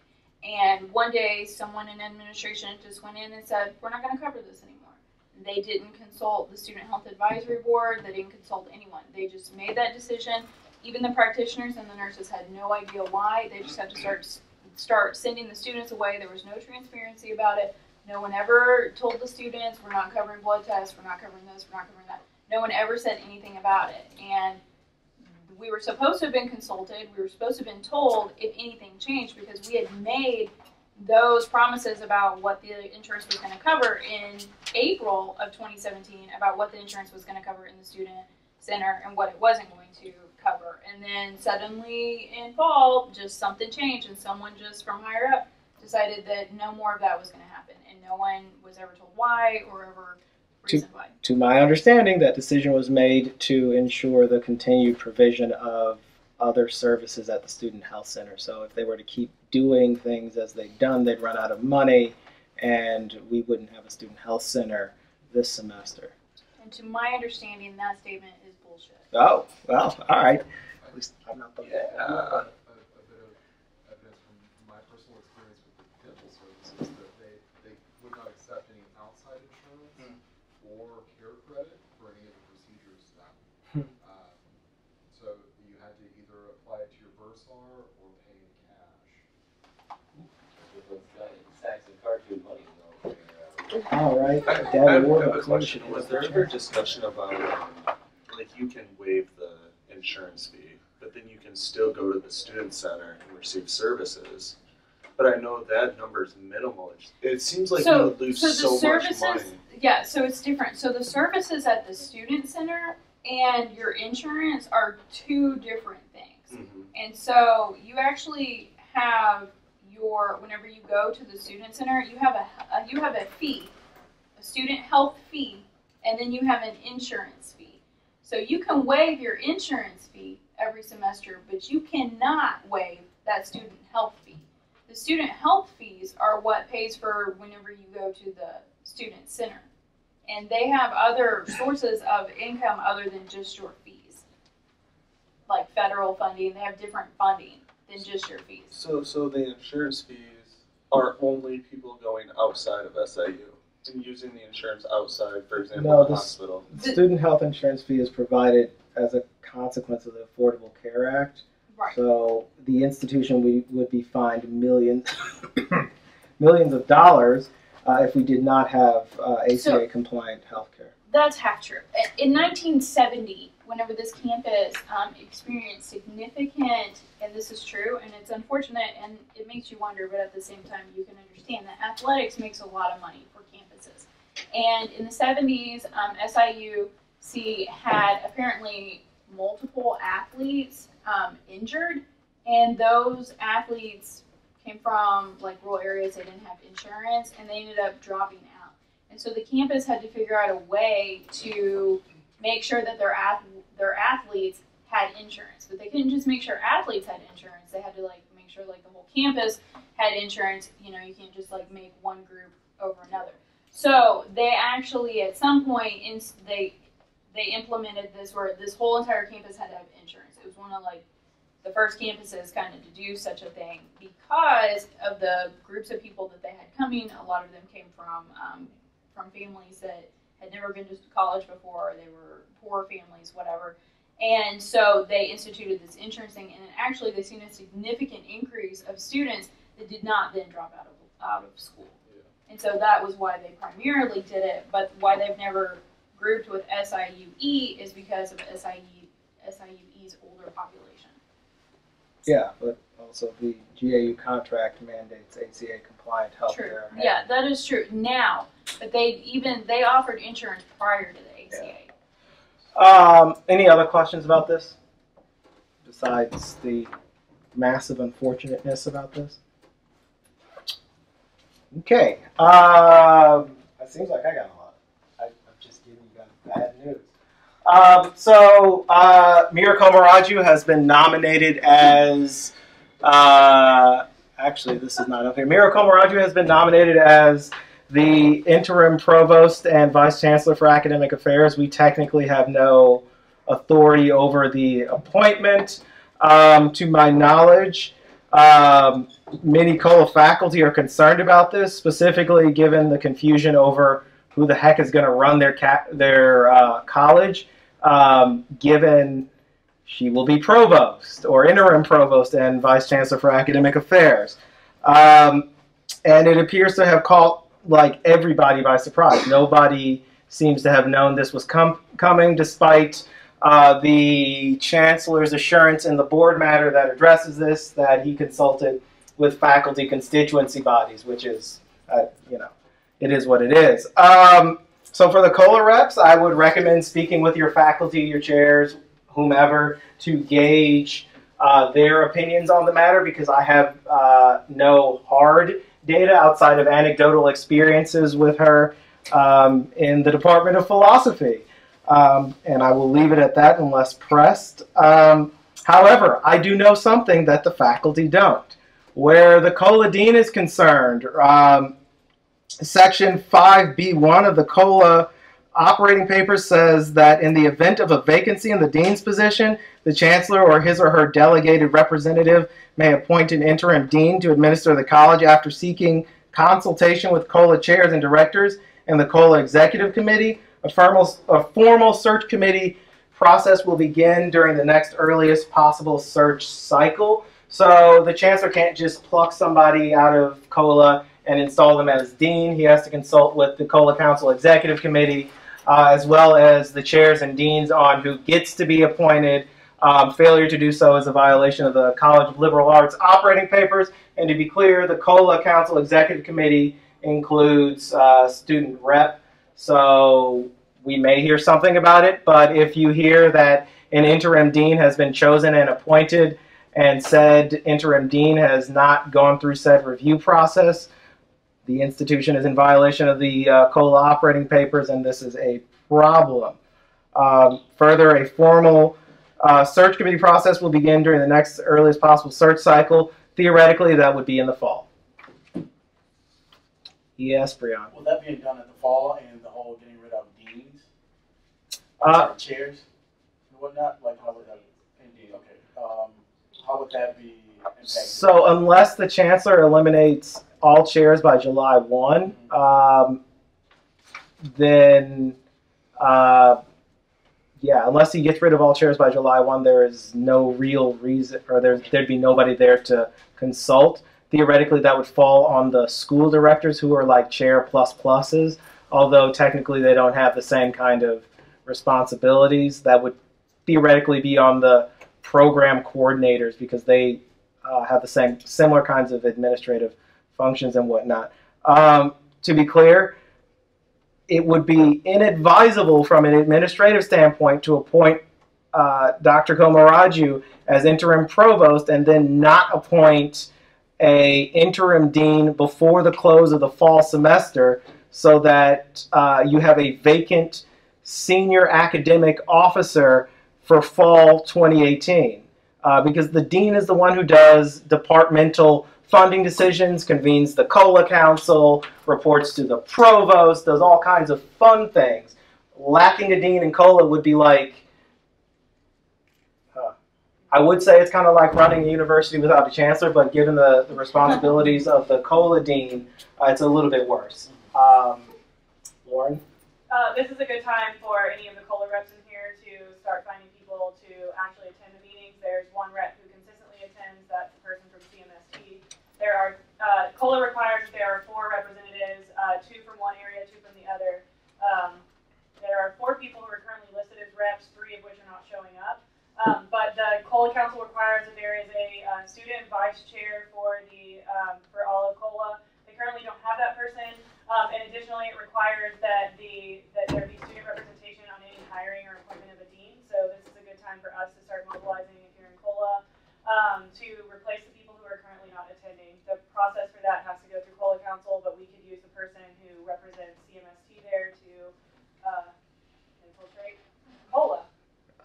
The other thing that you should be aware of is COLA Council meetings are open to all COLA students, and COLA students may submit items for consideration or presentation at the COLA Council meetings, and COLA Council has to like consider them. I've rarely exercise that authority. Clay, the Anthro rep.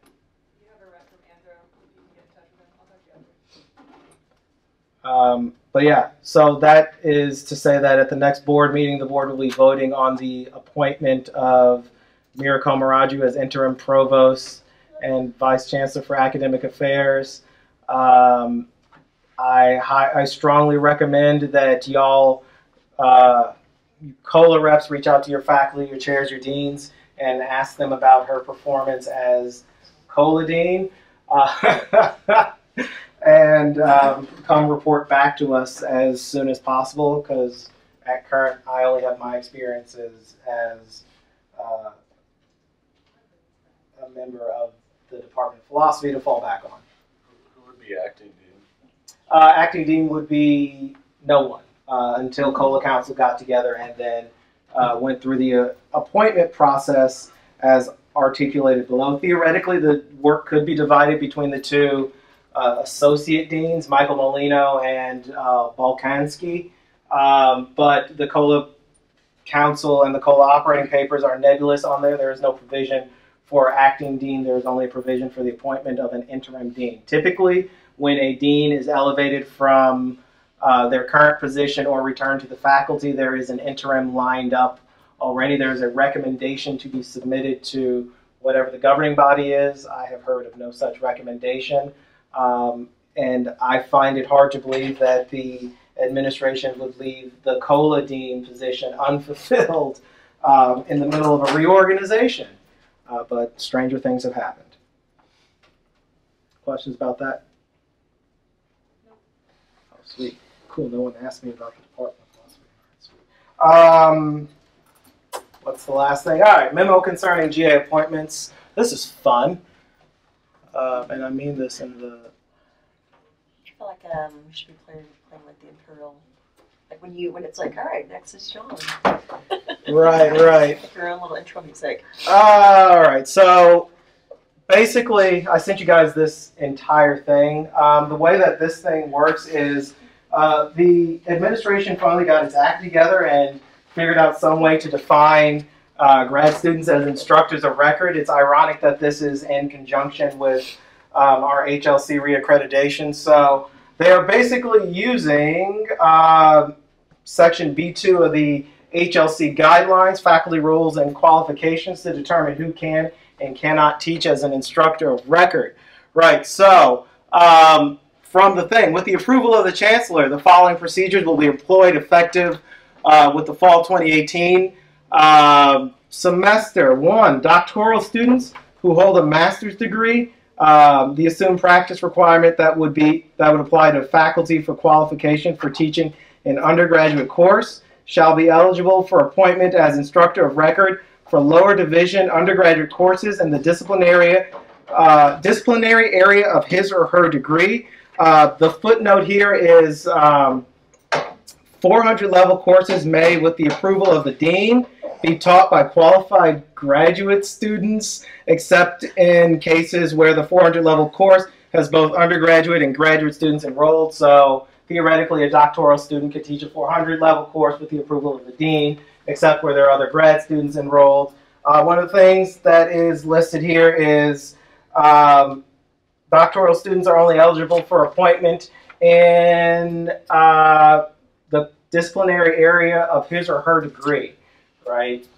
So this is problematic, except if you're a philosopher, because we do everything. So, for example, I could argue to teach in higher ed admin via philosophy of education, but the practice of GAs who are seeking a doctoral degree, say teaching in areas that are outside of their given specialty, might go by the wayside, which is interesting for a variety of reasons, because it restricts the available pool of people who can teach. The other thing here is, so students enrolled in a terminal master's degree program, e.g. MFA, completion of the thesis proposal shall serve as tested experience criterion to teach as instructor of record for lower division undergraduate courses in the disciplinary area of his or her degree. Absent that, they have to teach under the supervision of a faculty member, and this supervision is not defined. So, as item 5 on this document says, graduate students who do not hold a master's degree shall not serve as instructor of record except noted in 1A or B above.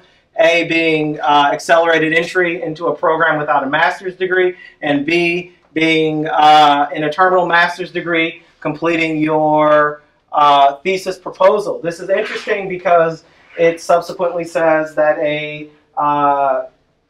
degree-holding student or a student seeking a master's degree in, say, philosophy, where the Master's of Arts is not the terminal degree, would not be able to teach undergraduate coursework despite having completed their thesis proposal.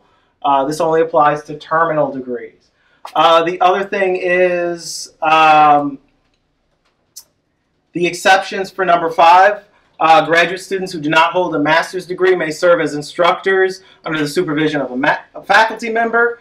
And B, the faculty supervising such graduate instructors shall be identified as faculty of record, which apparently is aligned with HLC assumed practices. So this is how the administration wants to deal with its instructor of record problem.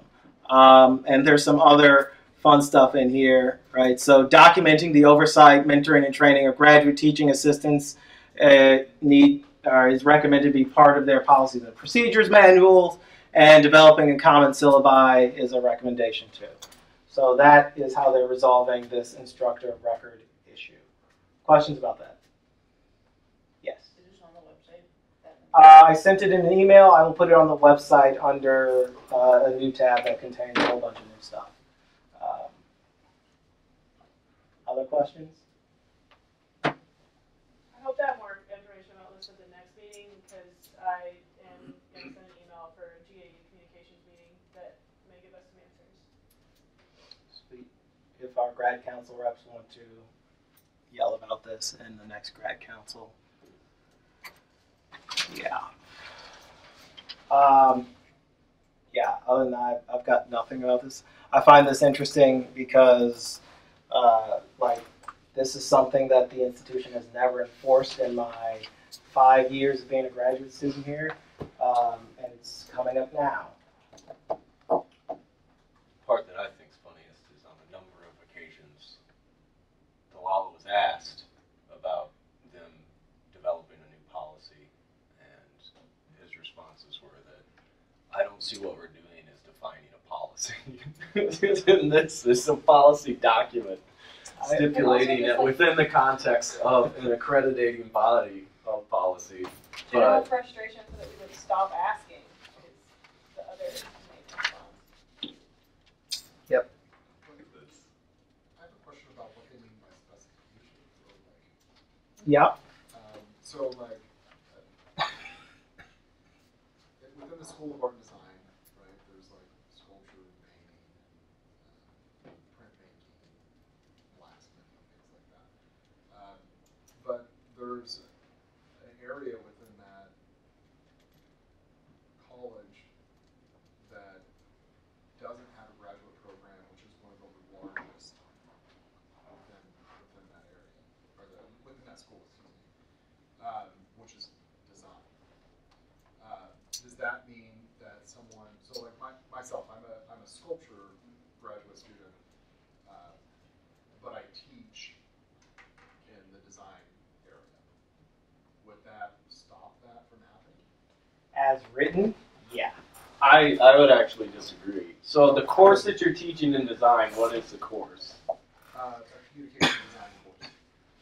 It's communication drawing, which is not, it doesn't have anything to do with sculpture. Well, so, I mean, it can and it can't. I mean, it being communication design and it likely, you know, being textual versus the idea of a three-dimensional form, that's potentially problematic, but I wouldn't say that it categorically prohibits it. I suppose it would depend on how strictly they're interpreting specialization. So I'm an East Asian specialist. Would that mean I can no longer teach American pragmatism or something like that? So I think we'd have to ask the I think we should probably ask the administration how strictly they're interpreting area of specialization and so on and so forth. You could nail Delilah on that? Yeah. I think an initial metric through which to anticipate potential responses to that type of a question would be the notion that someone who has completed the terminal degrees within your field and is employed as a professor or an instructor at a university or a college, if that is a type of course that with that degree and their specialty that they would nonetheless still be qualified to be an instructor of, then likely once in that terminal master's degree you've completed that thesis proposal piece, then that would likely, at least it would be consistent within the practices of that discipline that you would be able to teach that course. Does that make sense? Yeah. Because those are the same types of criteria for faculty appointments to teaching curriculum that they're having to follow also as a part of the accreditation process. And it's just also common practice in the sense of you have faculty that are teaching courses that within their discipline and then also within their specialty that they have the qualification to do. So while let's say in my discipline you maybe aren't a specialist in methodology, nonetheless your degree in your terminal education and that qualifies you to, then you wouldn't be violating like an accreditation, or it wouldn't be some travesty of curriculum that I'm teaching a methodology course, right? Even though I'm not a specialist in it. There are 3 other hands that went up. I was going to say to wrap up the conversation, because I know we've got a lot more to cover. I'm happy to field any of these questions to graduate council or in a communication meeting, wherever it's most appropriate. So if anyone has questions that they don't get answered tonight, feel free to email me, and I don't mind asking graduate council and saying on behalf of a student in X department, if that is more useful. I'll send Dave and Lisette an email just because I need to know the answer to it. Other questions? I move to go to the next agenda point. Call for the order of business. All right, officer and committee reports. Your show, Clay. Okay, graduate council updates from the executive committee meeting that was held a couple of weeks ago. The chancellor was not present. Under the associate provost Delilah's agenda line, there was a number of concerns expressed about the RMEs at the college level for the renaming, moving the departments, etc. Basically, a very stringent expressed need for clarity, caution, need for a better explanation or guidance on the exact messaging for why that tack was being pursued. In general sense, it seemed to be strange, if not problematic, move by the administration. In turn, since then, we have seen basically the suspension of the consideration of those college-level RMEs, which I think is sort of something that is evolved out from that conversation.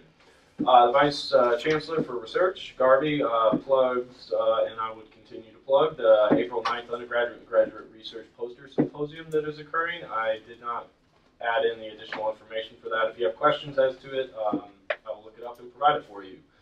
Question. Yes? I would just like to add that the research committee that I used to, or I guess I'm supposed to still sit on, that hasn't met in a year, used to be involved in things such as that, but after Dean Lee left, well, however you want to look at that, the research committee hasn't met in a year. And so I cannot report anything about research to the student body because we're not meeting. I don't know why. No one will tell me. It's the reorg, I'm pretty sure. That's all. Should we try to fire it back up? You know, there are just a lot of things that I would like to fire, but we have to pick our battles. I like how we... Semantics. Interesting bit on that later in my report in relation to the research committee as well as research endeavors within graduate council. Anything else? Otherwise, I'll continue to auctioneer through this as quickly as possible. So the graduate school interim associate dean and director, Dr. Wallace, elections for the next year's graduate council reps is underway. By now, it should be completed. Planning the next year's graduate school workshops for students.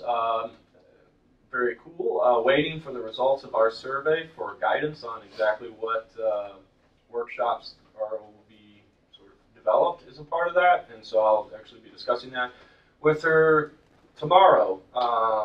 And let's see, applications and admittances for the next year are actually up some for the graduate programs, though PhDs are mostly the same. The announcements from Graduate Council Chair. Speed networking is happening. That's this week, April 6th, up at SIUE at 10 a.m. Talked about that before. There was some comments and recommendations for changes to the graduate school grievance policy resolution that was presented in the last General Council meeting. And it looks like the second reading of that is going to be postponed pending a better review and some more time for consideration of the recommendations that were submitted. New programs was asked if they required additional members or a change in the workflow for the committee, given the anticipation of all the RMEs at the time. None was required or requested.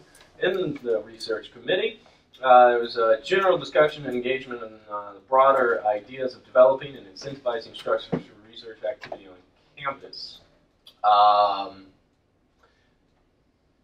Didn't necessarily go anywhere, any specific things, but I did offer GPSC's leadership and collaboration going forward, insofar as we tend to be able to move a little bit more expeditiously at times and have, to some degree, better accountability.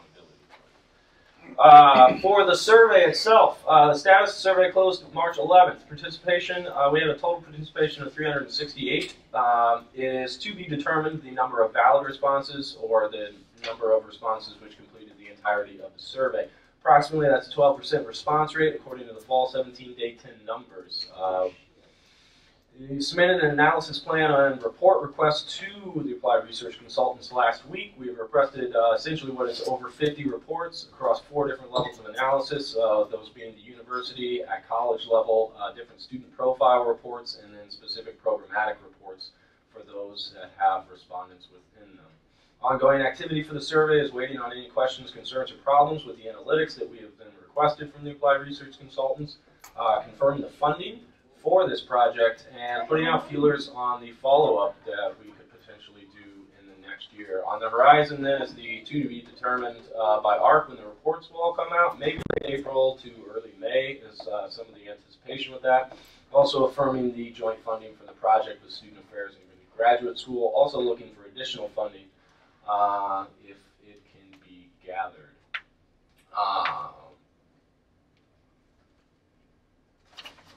For Graduate Council, that's all I have with that. If there are any questions?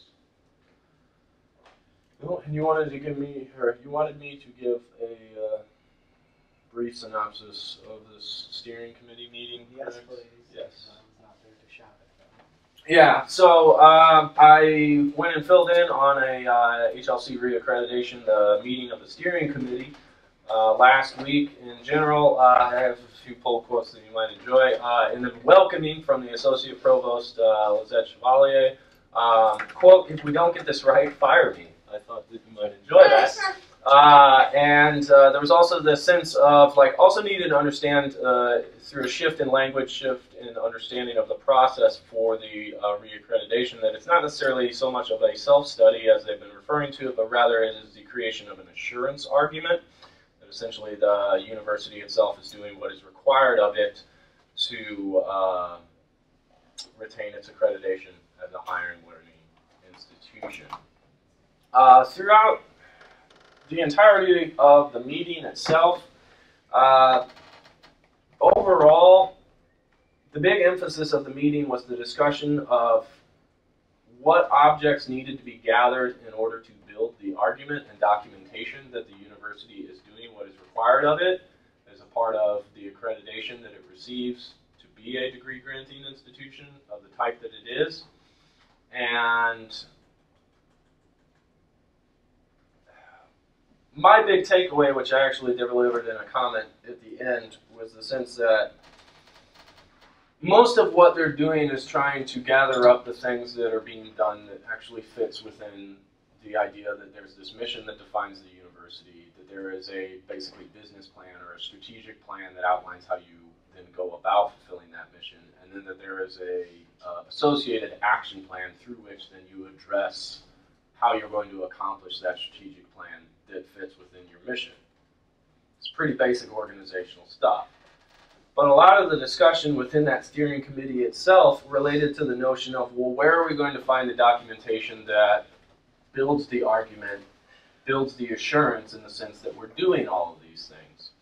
And a lot of what I heard in the ways that it was being discussed, the different types of data or the different challenges or difficulties in identifying that data or finding the documentation or building the actual documents within the subcommittees, itself didn't conform with the notion of this committee, the steering committee, its subcommittees has its mission. There should be a strategic plan for how it goes about doing it. There should be an action plan that corresponds with that strategic plan. And that then there is a documentation as the decision-making process in carrying out that steering committee and its subcommittee's purpose. So I implored the members of the steering committee to develop and execute its process, basically creating and ensure its argument and its documentation in a way that is consistent with the outcomes, goals, and visions that we have for the university itself, i.e. in the sense of incorporating students in that process. There has been a number of basically what were supposed to be student forums for which there wasn't really any publication or promotion of. There is a survey. I don't know how many of you have potentially gotten it, but there's the systemic issue with persons not receiving the survey as a part of that process. Some of the subcommittee affairs have not really gone on very well in the sense of transparency or engagement or inclusion, as well as some of the ideas of what is before that committee and its subcommittees in the sense of demonstrating that they provide for the students of the university opportunities to develop as students in the sense of learning outcomes, and the idea that you actually engage students within this process in ways that actually meet those learning outcome objectives, and the idea of leadership or skills development or practical experience and all these different aspects, and the idea that you can actually use and should be using the process itself as a way in which you actually institutionalize those very goals, those very objectives, those very sort of mission statements.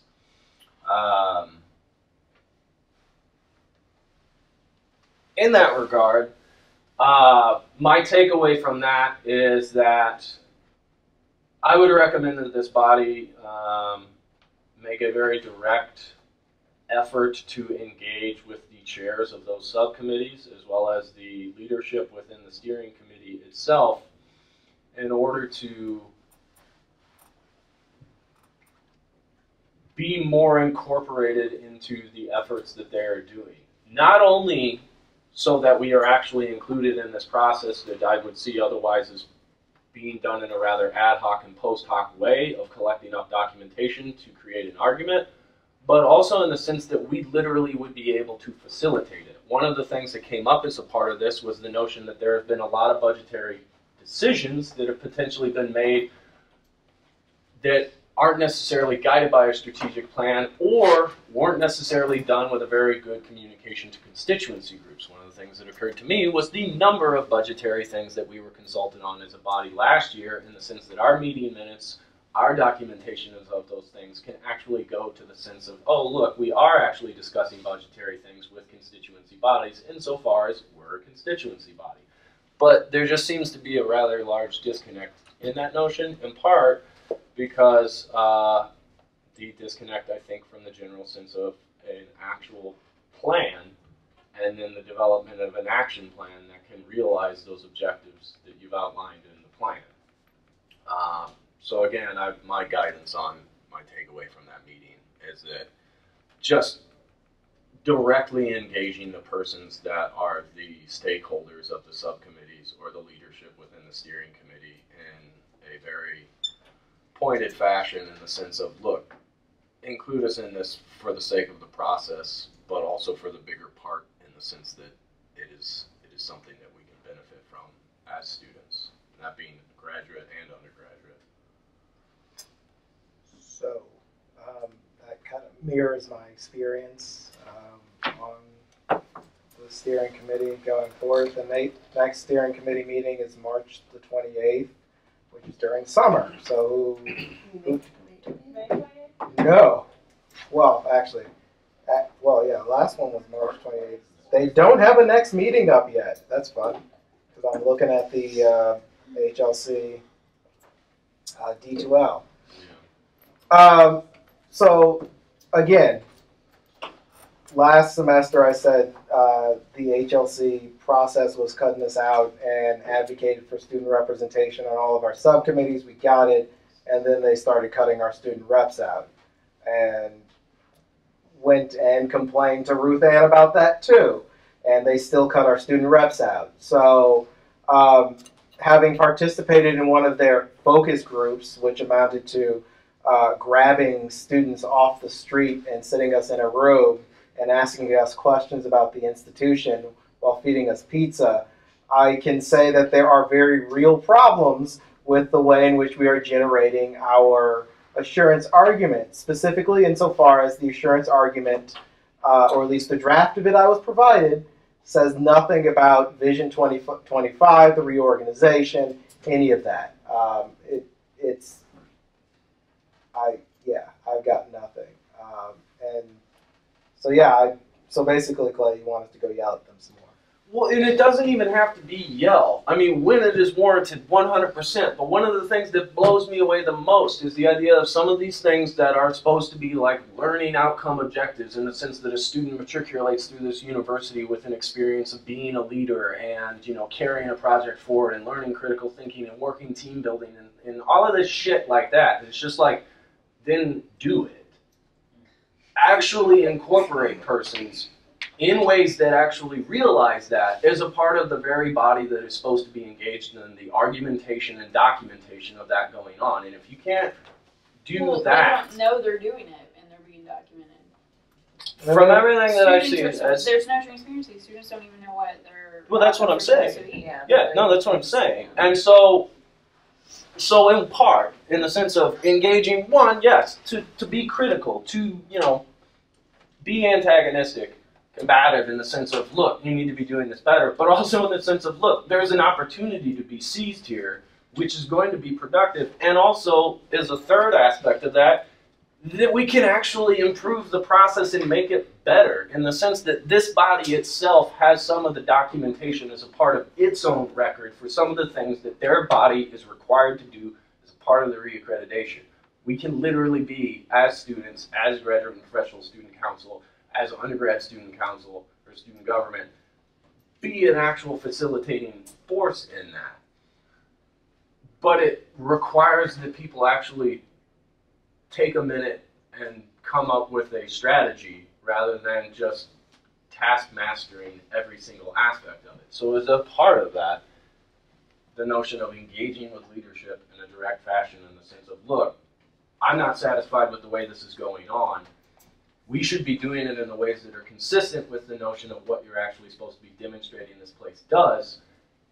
As a part of that, we can actually make the process function better and more effectively. Because we will. We have those resources in and of itself, as well as students are going to be able to provide as a part of that something that contributes to the effort in effective and efficient ways.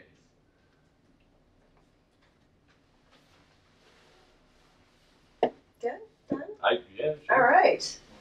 Well, moving on, I'll make mine really short and quick. We have our research award that's out and circulating. I encourage anyone in this room to go back to their constituents and have them apply. That's going to be open and available till April 10th at 11:59 p.m.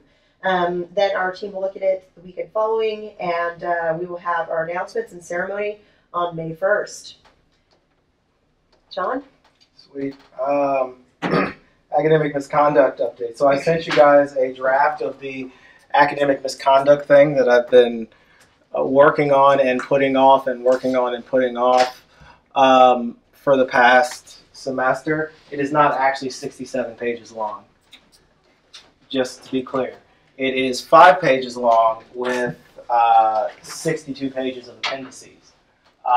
It is 62 pages of appendices because there are 3 different versions of faculty guidance for interpretation of this academic misconduct section for graduate students, and none of them are consistent. Some of them are based on old versions of it, some of them are based on the most recent revision, and I had to include the entire student code of conduct because the academic misconduct stuff is spread out all over the damn place.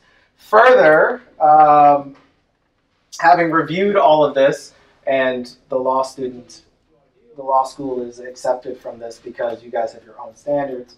Having reviewed all of this, academic misconduct in, say, research is not, for graduate students, is not covered under the research guidelines for the institution, right? So if I was conducting IRB-approved research with a faculty member and I engaged in research misconduct, I would be punished under the Student Code of Conduct as opposed to the research guidelines for the institution, because that's technically academic misconduct to them. These are all of the things that I've had to sift through to come up with like 5 pages of recommendation. So basically, to sum up, what I've said is we need to clarify the role of the graduate school and the graduate dean in academic misconduct adjudication.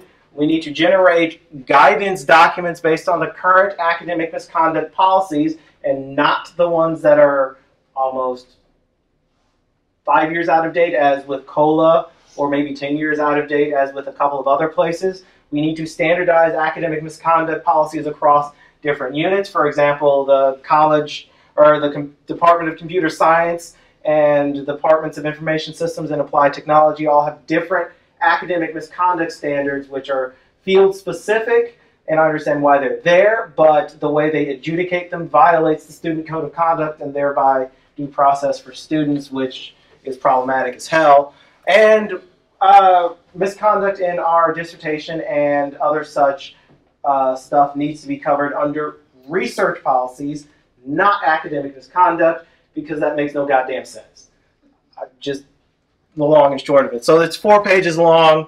There are a couple of other procedural errors, e.g. the selection of the appropriately trained designee is in conflict with the jurisdiction of the graduate dean over some matters, and it's a big mess. So I have gone through the thing, pulled out all of the problems that I could find, made recommendations for replacing them, and put them together in a 5-page document because I am fairly certain that the administration did not want to read the 25-page document that this initially was. It was 25 pages. I can show you the version. So the recommendations that we have here are to notify students of their right to an advisor during all phases of academic misconduct, things like that. You guys can read through it. The biggest one that I want to call your attention to is the last 3 paragraphs, right? So as a final solution, which is beyond the scope of the task assigned, GPSC recommends the collection of sections 2.1, 4.3, 5, 6 into one section called Academic Misconduct Policy, with subsections for graduate and undergraduate academic misconduct, reflecting the difference in administrative structures that oversee both graduate and undergraduate education. Absent the development of academic misconduct guidelines for administration by the graduate school, separate from the Student Code of Conduct, the above revisions to the academic misconduct guidelines should serve as a basis for addressing many of the concerns. And let's see, additionally, or in light of this, GPSC recommends the Grad Council take up the task of developing academic misconduct policies for graduate education for inclusion in subsequent revisions of the graduate catalog. To be clear, the grad catalog has a footnote that says academic misconduct is supposed to be handled by the Student Code of Conduct, which runs into interesting complications when one of the sanctions that can be imposed as a result of academic misconduct is a grade, and since you've been assessed a grade, you could theoretically appeal it under the academic grievance policy or the academic misconduct guidelines, and there's nebulous language about that. Since I wasn't tasked with looking at the academic grievance policy, I didn't address that. I just said this sucks. So that being said, additionally, GPSC recommends the creation of guidelines for faculty where academic misconduct is concerned to include an extensive outline of faculty responsibilities throughout the current or any subsequent policy, as well as incorporating material from some of the appendices. The reason I stuck that in there is every academic misconduct thing that has come across my desk, every one has had some issue with faculty interpreting the academic misconduct guidelines in ways that are not covered by the Student Code of Conduct. And I do agree with Dr. Wallace that this is an issue of faculty not simply understanding their responsibilities for reporting under the Student Code of Conduct, and I am being really nice here and saying that there is no malicious intent, but sufficiently advanced ignorance is indistinguishable from malicious intent. Therefore, the recommendation for generation of faculty guidance for academic misconduct guidelines and so on and so forth. I sent this to you guys. It's 5 pages long. All I need you, well, it's 60. It's 5 pages long with 67. Okay, it's 5 pages long, but with 62 pages of appendices for reasons previously explained. And they're lucky I didn't put the research thing in there or write a new policy for them, which they would have had to pay me for. Because at some point I was just like, no more. So this was a task assigned to me by the chancellor, which essentially means he delegated his authority to me to do this. So all I'm asking for from you guys is permission to go throw this at the relevant offices. Yes, please. Okay. Can I ask you a few questions? Sure. First? Yeah, go ahead. I skimmed through it. I didn't go through everything. You talked about different departments having different policies. Do you have an example of like where it's a huge problem or? So the Department of Computer Science states that, or the Department of Computer Science's policy for adjudicating academic misconduct does not follow the due process as outlined by the Student Code of Conduct. It states that it's following a process developed by, I think, Harvard School of Department of Computer Science. I haven't really heard of any conflicts coming out of that department, and typically that seems aimed at undergraduates, but given that it is a department policy, it can conceivably be applied to graduate students, and my concern there is that any deviation from the Student Code of Conduct denies, say, avenues for appeal. So if somebody were to commit or be accused of of academic misconduct in, say, the Department of Computer Science, they're not, per those guidelines, they're not required to notify the chair, the dean, and student rights and responsibilities, so there's no paper trail of, say, notifications, which is helpful when determining whether or not processes have been followed so one can appropriately assign sanctions. Okay, that makes sense. And then you talked about training members, etc. In different departments, where are the violations funneled to? Theoretically, according to the Student Code of Conduct, when you commit an act of academic misconduct, the member of the university community is supposed to notify, if it's done by the instructor is supposed to notify the dean and the chair and student rights and responsibilities, and then you notify the student, and the student has the opportunity to accept or contest, and so on and so forth, and it goes into different grievance processes. So it's delineated by faculty, by the authority of the department. If I were to say, be subbing for like Breon's class and somebody commits an instance of academic misconduct, I would notify Breon, the chair, SRR, things like that. And there's no changes to that structural policy, correct? No, except for the addition of notification of the graduate dean in the instance of graduate students committing acts of academic misconduct, because the graduate dean is somewhere, or the graduate dean's position is nebulous in the Student Code of Conduct. My understanding is that the graduate dean is the final, or should be the final appeals authority, and the graduate dean should be kept up to date with these things in case there's an issue, so that they have a record of all these things. So basically, yeah, there's no change in notification policies except to inform students of their right to an advisor during the process and to notify the graduate dean that that this thing has happened. Because eventually, if there is a policy violation, e.g. somebody's not following due process, and there's nobody you go to, theoretically the person you go to is the grad dean. How much longer do you guys need? Give me 10 minutes. Okay.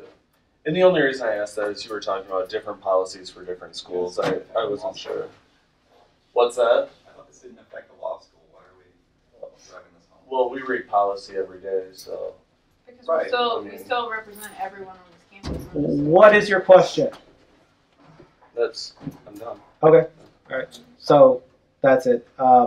Basically standardizing these things across the campus, developing guidance for faculty so that misinterpretations do not happen, and streamlining the process. The ultimate end is develop whole new policies for graduate students, because realistically we should be held to the same standard as the faculty that we are being trained to be. Questions? So Katie, does your motion still stand? Okay. All in favor of me sending this to the relevant individuals? All opposed? Abstentions? All right, so I will send this to the graduate dean, the vice chancellor for student affairs, the chancellor, and the chair of grad council. My last thing is Diversity Council met today and presented the chancellor with expanded versions of the Diversity Council's proposals for the university-wide diversity plan. Among the things that the chancellor agreed to was looking into more resources for graduate recruitment and retention, at specifically with regards to diversity. He did say the council is supposed to do that. The council did not tell me not to tell you guys anything, so if you have questions about the plan, when we're going to let people see it, I will ask the co-chair when he's comfortable turning it loose on the university community. But it is moving forwards. We have some things that may show up as early as summer and fall. Questions about that? Okay. All right, GPSC reps, committee reports. Any committee reports? Sweet. I have one thing to say. One thing? Yeah.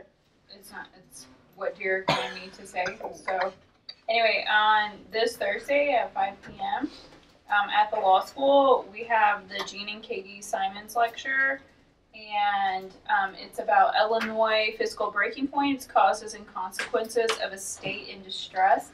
Pretty interesting. We talk about that every day, so you might want to join us because there is wine and cheese. Sweet.